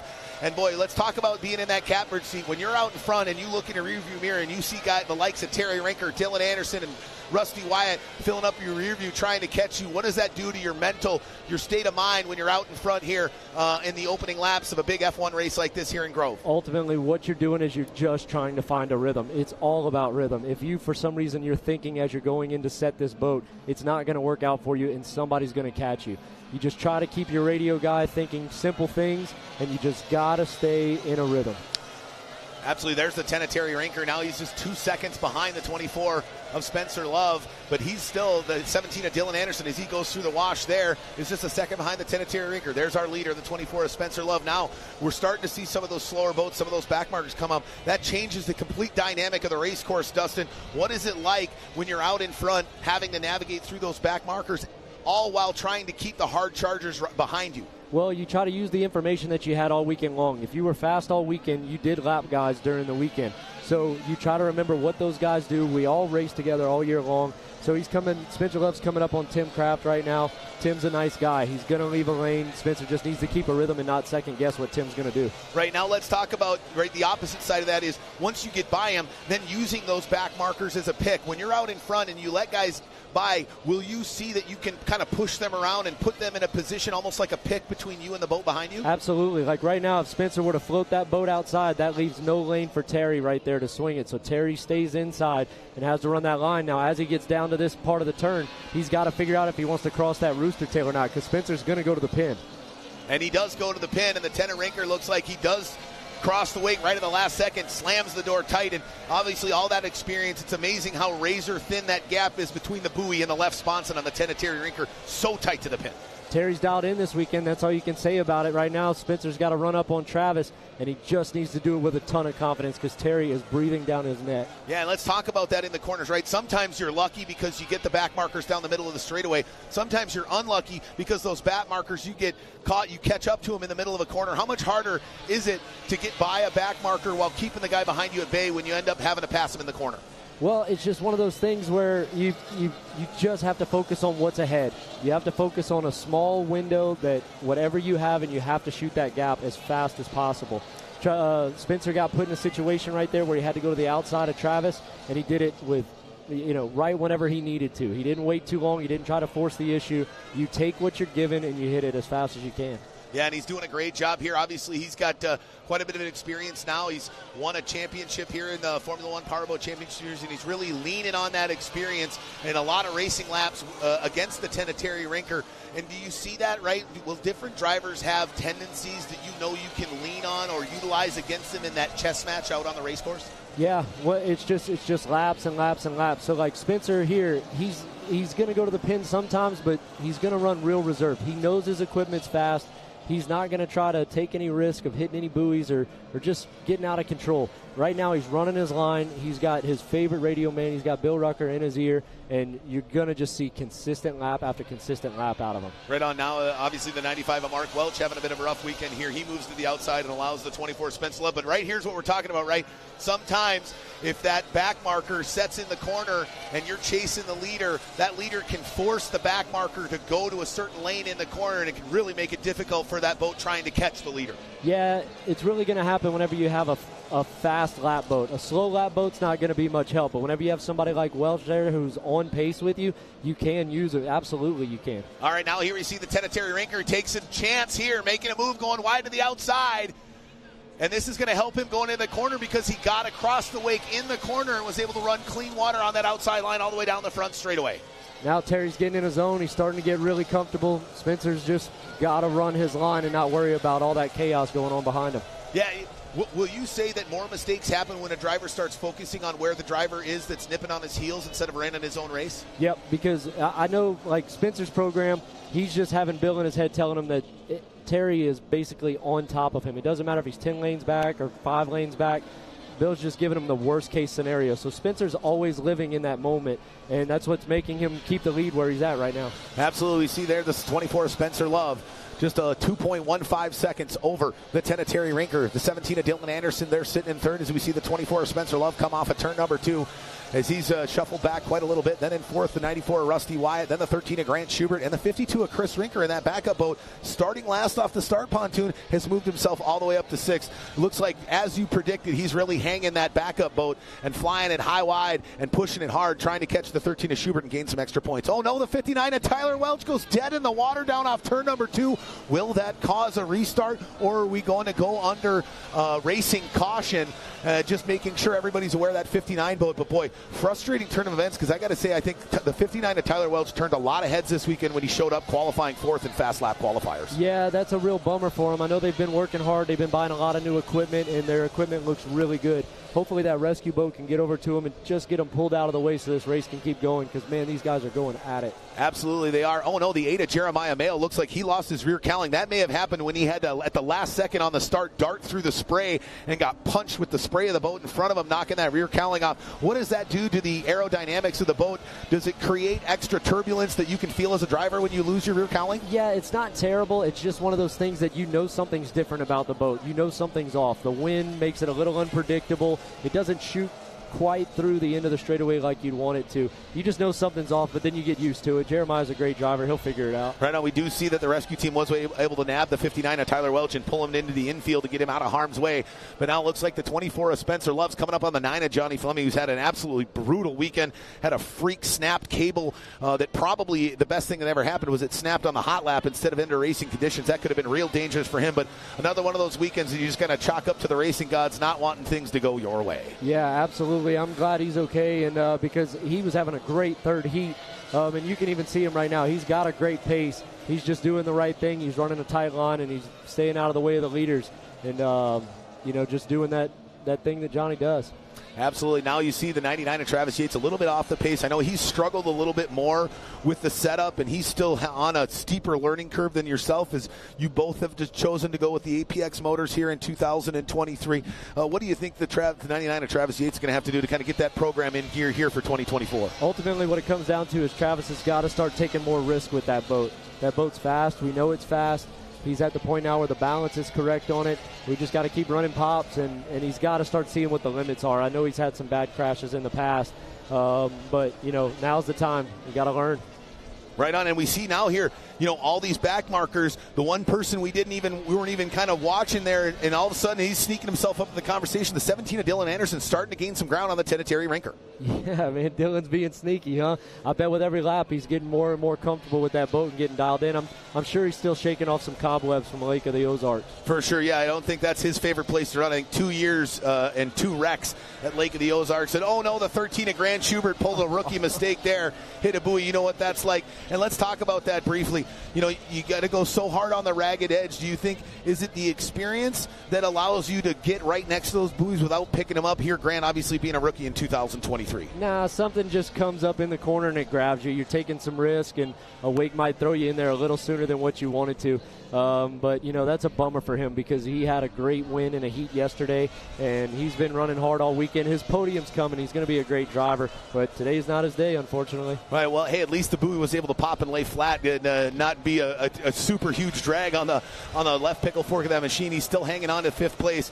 But with the 52 of Chris Rinker coming up, I have a feeling that that's exactly what Neil Barclay and the team in the ear of Chris Rinker are saying, hey, Schubert picked up a buoy. He picked up a buoy. Go, go, go. Not only is he going to be shuffled a lap down after the end of the race, but he's also going to be much slower. So hopefully it'll be an easy run for Chris to get by him. And who knows, if we could get a restarter here or something, Chris Rinker could be really in the catbird seat to jump on something spectacular. That's exactly what the name of this game is. It's just sit there and keep running your laps and keep just looking for points. Every point matters. Every lap matters. Every turn matters. And Chris is hanging in there. He's doing a great job. Just coming off of a blowover, he's driving like it didn't even matter. Right, yeah, we see the 94 of Rusty Wyatt, I think, without a brutal weekend at the opening round. The 94 of Wyatt would probably be right up there in that top 2-3 conversation going into Lake Havasu. We know he's got to gain some valuable points to try to stay in the conversation for Lake Havasu, but right now nobody's got an answer, not even Terry Rinker for the 24 of Spencer Love, the man out of Santa Rosa Valley, California, that Clover construction machine.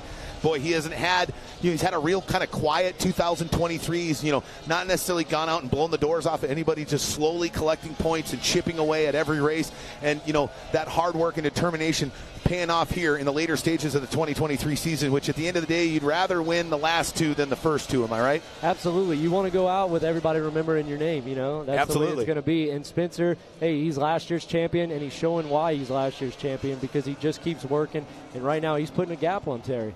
Absolutely. There's the 94 of Wyatt continuing to push hard. He goes down into turn number 3 now. There you see the flash of Anderson in 3rd. And the 94 of Wyatt still sitting in 4th there. But yeah, now here we go again. We look down to the south end of the course. It's the 15 of Team Craft. Now we see our leaders flash by. The 10 of Terry Rinker just does not go away. And that's a pretty indicative of the consummate champion and the veteran that Terry Rinker is. A lot of guys will make, they'll push so hard, they'll make a little mistake here, a little mistake there, and they'll start to fall back up to the pace where the point where they don't feel they can catch back up. You haven't seen that yet from the 10 of Terry Rinker. He's been 3 to 5 boat lengths behind the 24 of Spencer Love from the jump, and that is an extremely hard thing to do in a Formula One tunnel boat. Absolutely. You know that Terry's got the speed over Spencer. You have to be faster than the guy in front of you just to keep up with him. He's just got to have the perfect lap, and he has to keep the pressure on him. Terry's won a lot of races, but this situation right here is the races you remember. Whenever you battle from second the whole entire time, it's just time to see if he's man enough, if he's got what it takes.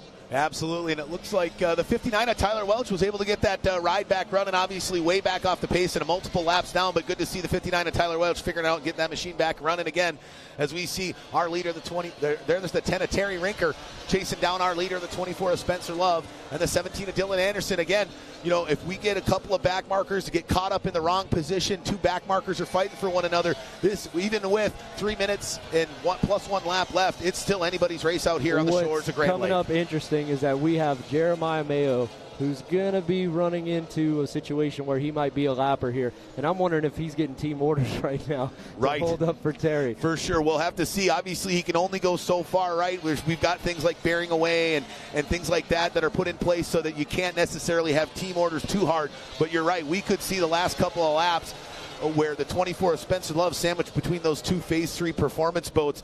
And, boy, that could make it a real difficult finish to this race for the 24 of Love.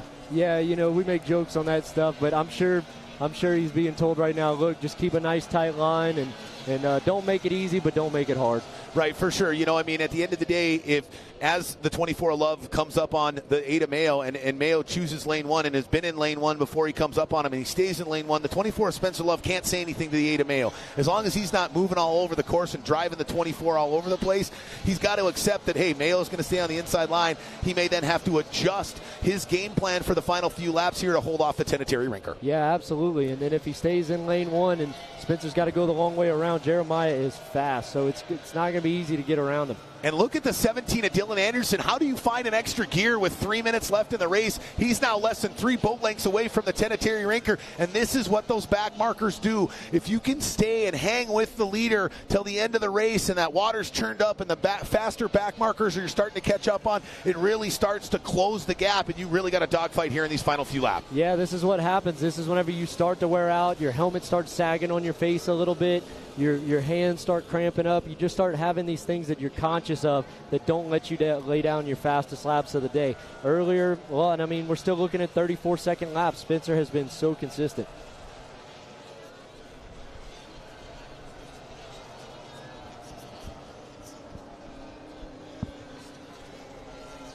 Yeah.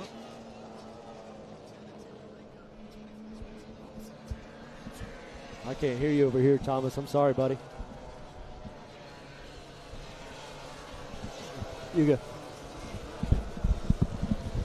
As we get working hard out here in the final few races. Sorry about that. I might have had some technical difficulties with my headset here as we're subject to the conditions, so might not be able to have the 190 of Dustin Terry with me for the rest of the race. But look at that, hosing down the 24 of Spencer Love on the 10 of Terry Rinker. Rinker living on his outside hip, trying to push hard there as they get into the final waning stages of this main event here at the inaugural Boats, Beats, and BBQ on Grand Lake here in beautiful Grove, Oklahoma. Round 3 of the 2023 Formula 1 Powerboat Championships.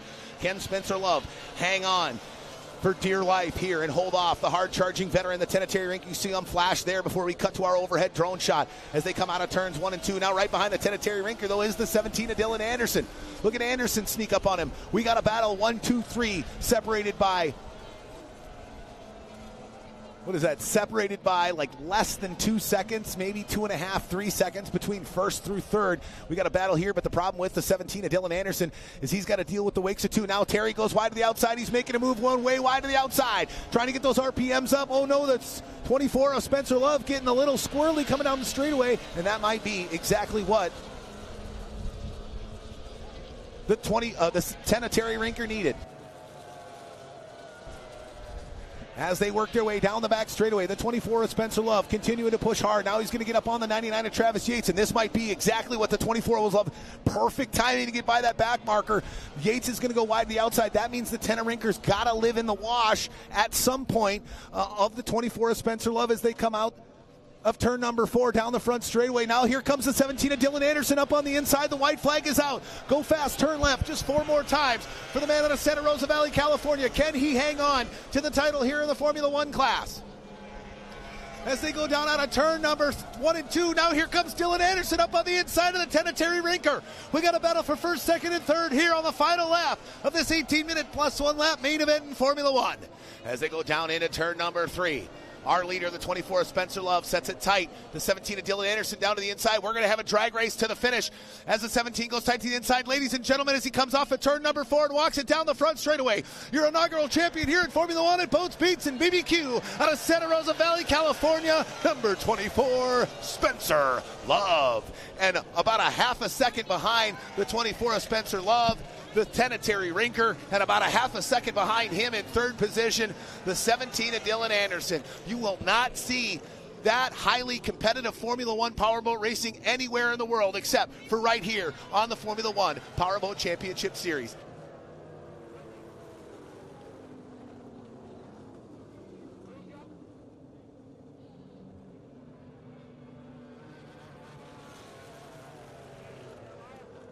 What an amazing race it was here at the inaugural Boats, Beats, and BBQ. The 24 of Spencer Love started on the pole, and boy, did he have his hands full with the 10 of Terry Rinker.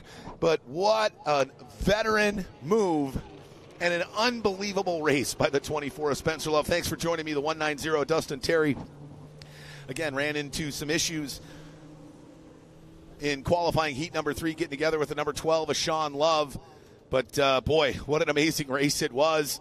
The 10 of Terry Rinker gave him everything he had. He threw everything at him. And at every turn, the 24 of Spencer Love was able to counter and really make a great run of it here at Boats, Beats, and BBQ. So let's take it our final grid here, our finishing order unofficially. in the Formula One class. Your winner again, the 24 of Spencer Love. In second, the 10 of Terry Rinker. 17 of Dylan Anderson coming in third. 94 of Rusty Wyatt in fourth. The 13 of Grant Schubert in fifth. The 52 of Chris Rinker doing a great job there in sixth position in his backup boat. He started 12th. Last off the start pontoon, seventh, the 59 of Tyler Welch. Eighth, the 8 of Jeremiah Mayo, who really had, honestly, by his standards, a bit of a rough weekend. He's still obviously only in his second year here in Formula One, but what a great job by the 24 Spencer Love. In ninth position, the number 9 of Johnny Fleming. In 10th position, the 95 of Mark Welch. And rounding out our field, in 11th position, the 15 of Tim Kraft. In 12th, the 99 of Travis Yates. And the 190 of Dustin Terry. And the 12 of Sean Love rounding out the field. As he gets the checkered flag in hand and makes his way back out onto the course. Ladies and gentlemen, let me hear you put your hands together here locally in Grove, Oklahoma, and wherever you are in your living room or anywhere across the world. Your winner at the inaugural Boats, Beats, and BBQ's Formula One class, number 24, Spencer Love. What a great run by that driver. That has a very well-deserved checkered flag in hand and some great hardware back to California. And boy, he's got a real close race to finish off the season. As again, we leave here in Grove, Oklahoma, and we get about a month and a half, 2 months off. So there's going to be a lot of work done by a lot of drivers before we finish off our 2023 campaign at the Legends of Havasu down in Lake Havasu City, Arizona, where we'll see the Formula One Powerboat Championship Series joined by other Mid-America Outdoor Racing Series. They're going to have some bull riding, side-by-side racing, and the preeminent class at the Legends of Havasu. And at the Legends of Havasu, the main event there for Legends of Havasu, the final round of the 2023 Formula One Powerboat Championship Series. And we're going to have a doozy, ladies and gentlemen, between the 52 of Rinker finishing sixth. He's probably going to shuffle back to second or third. You might see the 10 of Terry Rinker vault up to first, possibly even the 24 Spencer Love, because if you remember coming into it, let's take a look at those season standings.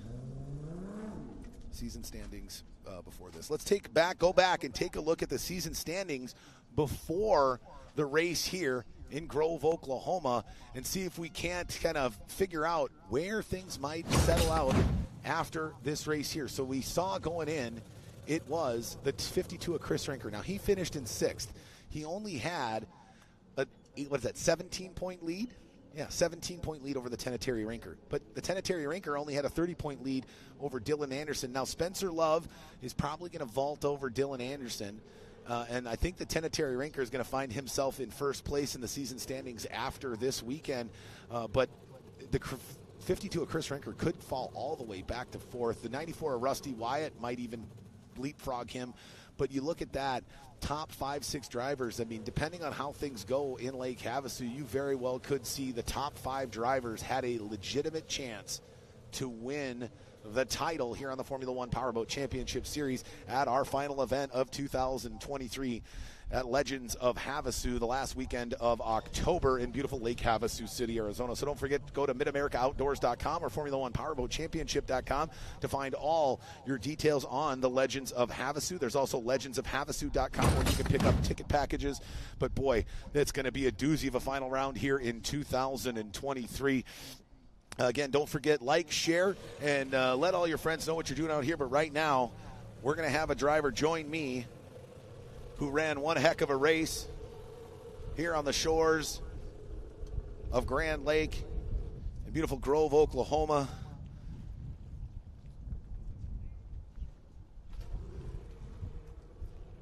All right, well, ladies and gentlemen, joining me now, the man who took home the checkered flag here at Boats, Beats, and BBQ, the 24 Spencer Love. Boy, Spencer, looked like you had to work for that one out there, sir.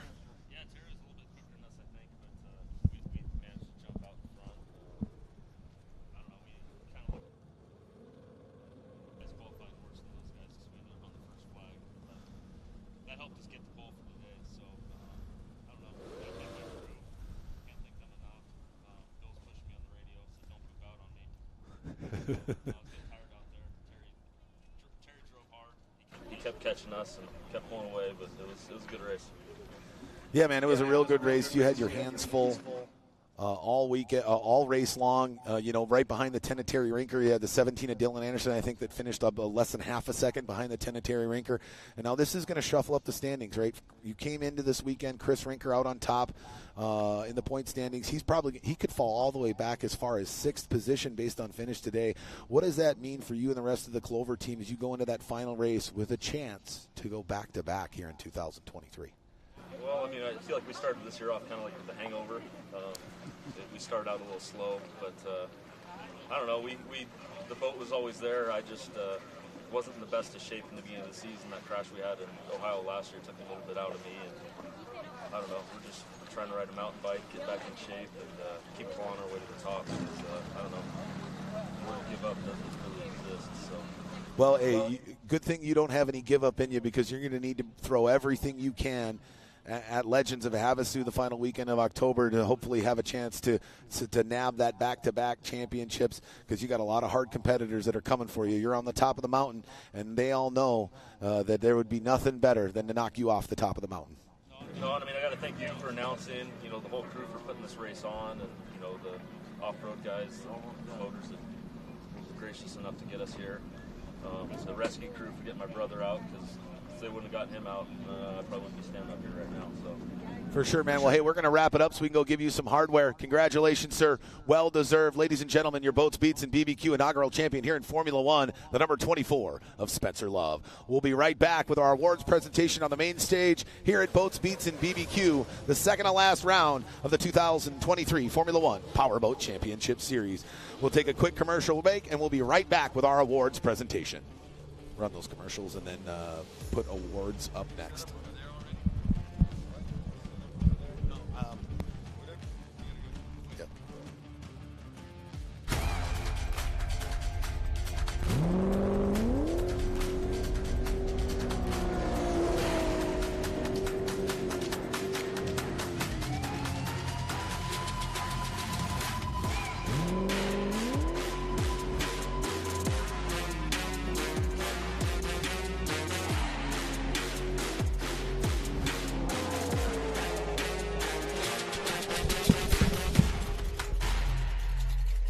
VP Racing Fuels has been the official fuel of racing for over 45 years. But VP isn't just race fuels.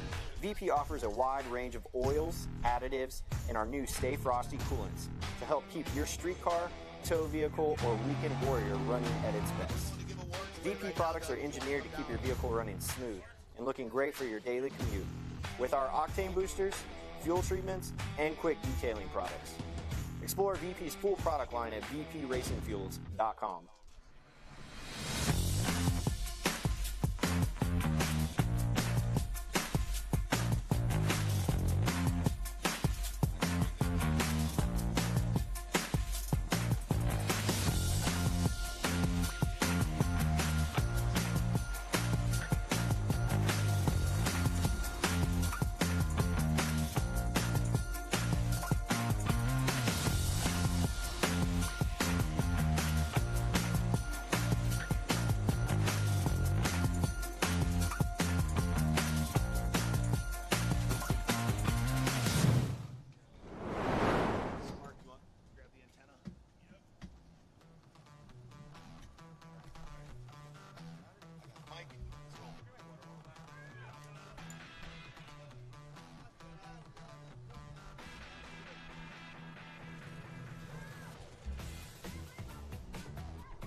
Right on, ladies and gentlemen, let me hear you hoot and holler. Your champion in Formula Lights, number 21, Jose Mendaña Jr.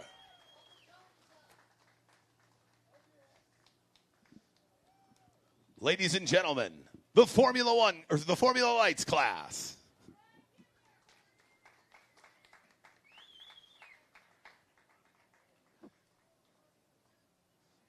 All right, now you can spray whoever you want once you get off the stage. Champagne and electronics do not work well together.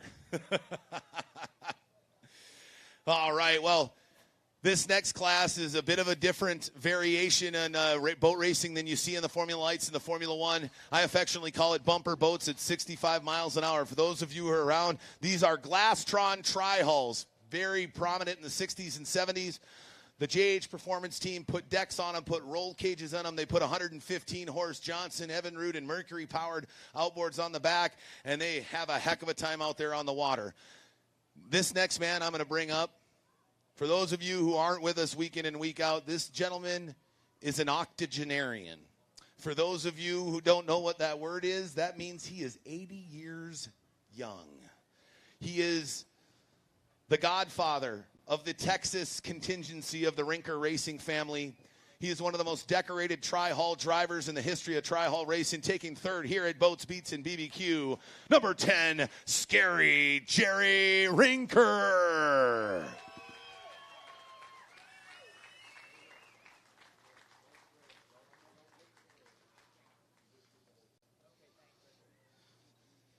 Right there, Jerry. Well, hey, what are you talking about? You spend your life on the edge. Yes, that's for sure. Well, hey, man, I know it was a tough one out there. I know you thought you had second place sealed up, but, it got rough out there in the water and things happened in Tri-Hull. But been a little bit of a down year coming into Boats, Beats, and PBQ. Got to feel good to bring some hardware back to Houston. It certainly is. And I apologize for the error I made on that start. I couldn't see Bud, let alone the flag. But anyway, that was a mistake. I was out, and I couldn't get back in the lane. That's my excuse, and I apologize. Well, hey, you still got some hardware. You fought hard out there. The best race, I guess, that the new paint job on the deck of the boat. That's what did it, isn't it? Oh my gosh, I feel so fast when I'm in there. By the way, I want to thank my sponsors: Sylvan Pontoons, McLean Trailers, Depends, Preparation H, and Viagra for keeping me up in front. Ladies and gentlemen, I hear you one more time. Your third place finisher in trial number 10, Scary Jerry Rinker. Oh, no, Jerry, you stay right there. Living on the edge right there. Yep. Oh, you'll be okay.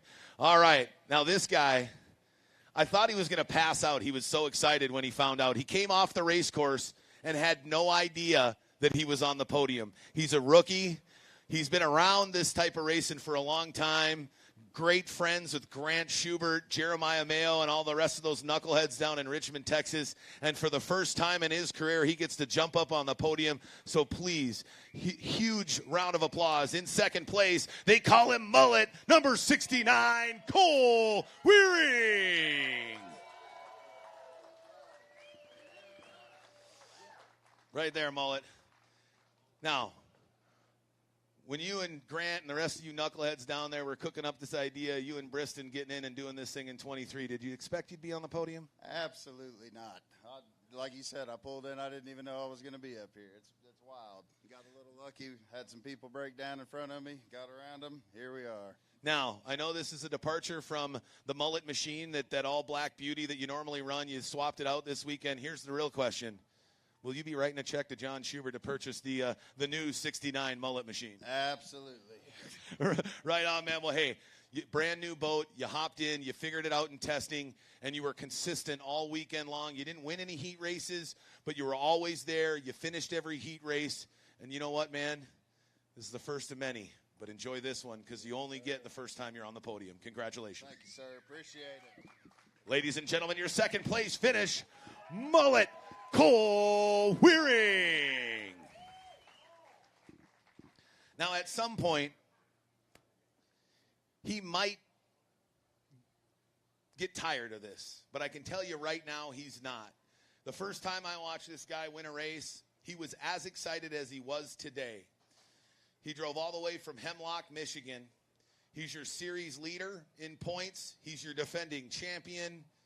And he's your champion here at the inaugural Boats, Beats, and BBQ in Tri-Hall. Coming straight out of Hemlock, the dude, number 17, Neil Marsh. Well, Neil, like I said, at some point this may get old, but I don't think that's going to be for a very long time. Got to feel good here. First time on the water. You came out. You were consistent in qualifying. You got yourself on the pole, and you did what you seem to do when you're on the pole. You run that thing wire to wire. Yeah, really, just finishing the lap, staying on the water, not getting pushed in. It is a big deal. You can gain some points, and we didn't lay back yesterday, but maybe we didn't push as hard as we would want to. And we started a little bit back in the field further than I would like to today, and we ended up with a pole for the final. And like I say, we took that first corner like I had never had before and kept Grant off my back. And luckily, Tanner gave me a restart, so we got to do it one more time to show him that I didn't just have a fluke corner, that I can do that twice. So kept that 4-stroke behind me and the rest of the field. Right on. Well, I know you got a big contingency of fans with you. You got a huge group of people that are probably posted up back in Hemlock with YouTube or Facebook on, watching you all weekend long. What do you say to all your great fans that fuel you and drive you to this top spot on the podium here, race in and race out in Tri-Hall? I can't thank everybody enough. My family, my crew. I mean, we travel all over the place, and without the love of my family, the support of this, I wouldn't be able to do it. We have a lot of friends that just donations and just the goodwill of their heart give us some cash to get some gas money to get down here. And I want to thank all those guys for sure. Right on, man. Well, doing it backyard style, grassroots style, all the way to the top spot on the podium. Ladies and gentlemen, your winner in Tri-Hall here at Boats, Beats, and BBQ, the dude, number 17, Neil Marsh.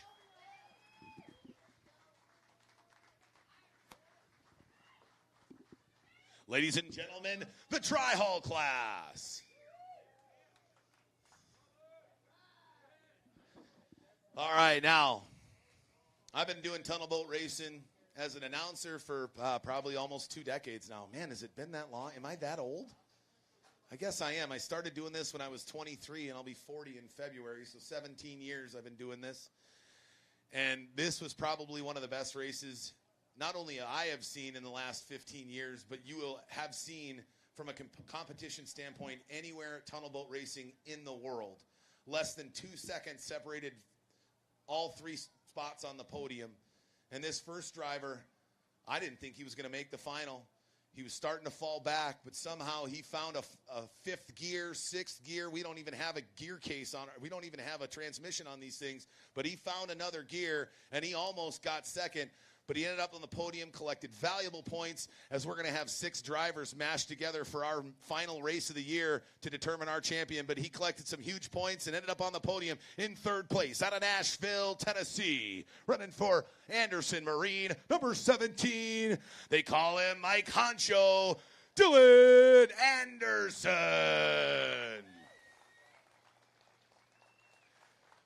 Well, Dylan, I know it's kind of an up and down weekend.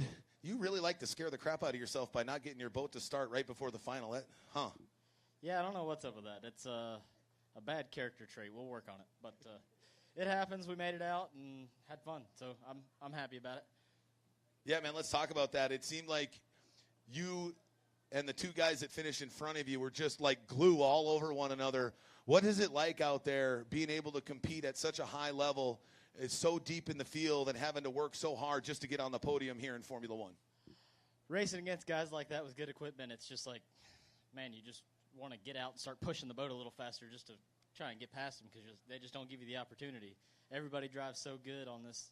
You know, you got the top 10 guys, and they're all freaking fast. So you just kind of do what you got to do and hope you get lucky or hope you get a nice little moment getting into lap traffic or something, and every now and again you end up getting unlucky and getting passed. So part of it. Right on, man. Well, obviously, I think you'd probably be out in front if it weren't for that blowover at Lake of the Ozarks, but a 3rd-place finish here keeps you in that conversation for the final race of the year, Legends of Havasu, final weekend in October. But for right now, enjoy the hardware, enjoy the podium, and enjoy the rest of your time here in Grove. Thank you very much. Ladies and gentlemen, again, your 3rd-place finisher, number 17, Dylan Anderson. Now, I know this next guy, he's happy because he's on the podium. He always loves to bring his race team owner hardware back home. But he's probably pretty frustrated as well because this isn't a position he's normally used to being in. But he'll take it as he moves up to the season points leader here in Formula One class. Taking second in the Formula One class here at Boats, Beats, and BBQ out of Tampa, Florida, number 10, Terry Rinker. Boy, Terry, man, that was a battle out there today, wasn't it? Well, I tell you what, these guys, they're just too young to be taking advantage of this old guy like they are. But I tell you what, that was a good race. I mean, I had Dylan in my mirrors the whole race, and I'm, getting a chance with Spencer and just couldn't quite pull it off. Yeah, I mean, maybe if we were back in the old 50-lap days, you might have had, or if one of those moments where, a lap back marker wasn't in the corner when you were there, instead of actually being there, you could have possibly pulled something off. But a heck of a race, and more importantly, and I know your team owner, Jim Slack, is very excited about this. With a second-place finish today, I do believe that catapults you into the series lead as you look for another Formula One Powerboat Championship season title. Yeah, no doubt. I can't thank Jim enough for the opportunity to drive this first-class equipment, and Jamie Sullivan and my brother-in-law Mark Sumter and my son Ashton Rinker has been home building motors for me for the past month, doing a great job of it too. And I just can't thank everybody enough, all the fans, all the rest of the racers. It's great to be here and to be standing up here on this podium again. Absolutely. Well, this probably won't be the last time we'll see you up here. We look forward to you slugging it out and trying to win another season championship at Legends of Havasu at the end of October. But for now, enjoy that hardware from Boats, Beats, and BBQ and bringing that back to Florida. For sure. We'll be there. Ladies and gentlemen, it's your second place finisher in Formula One.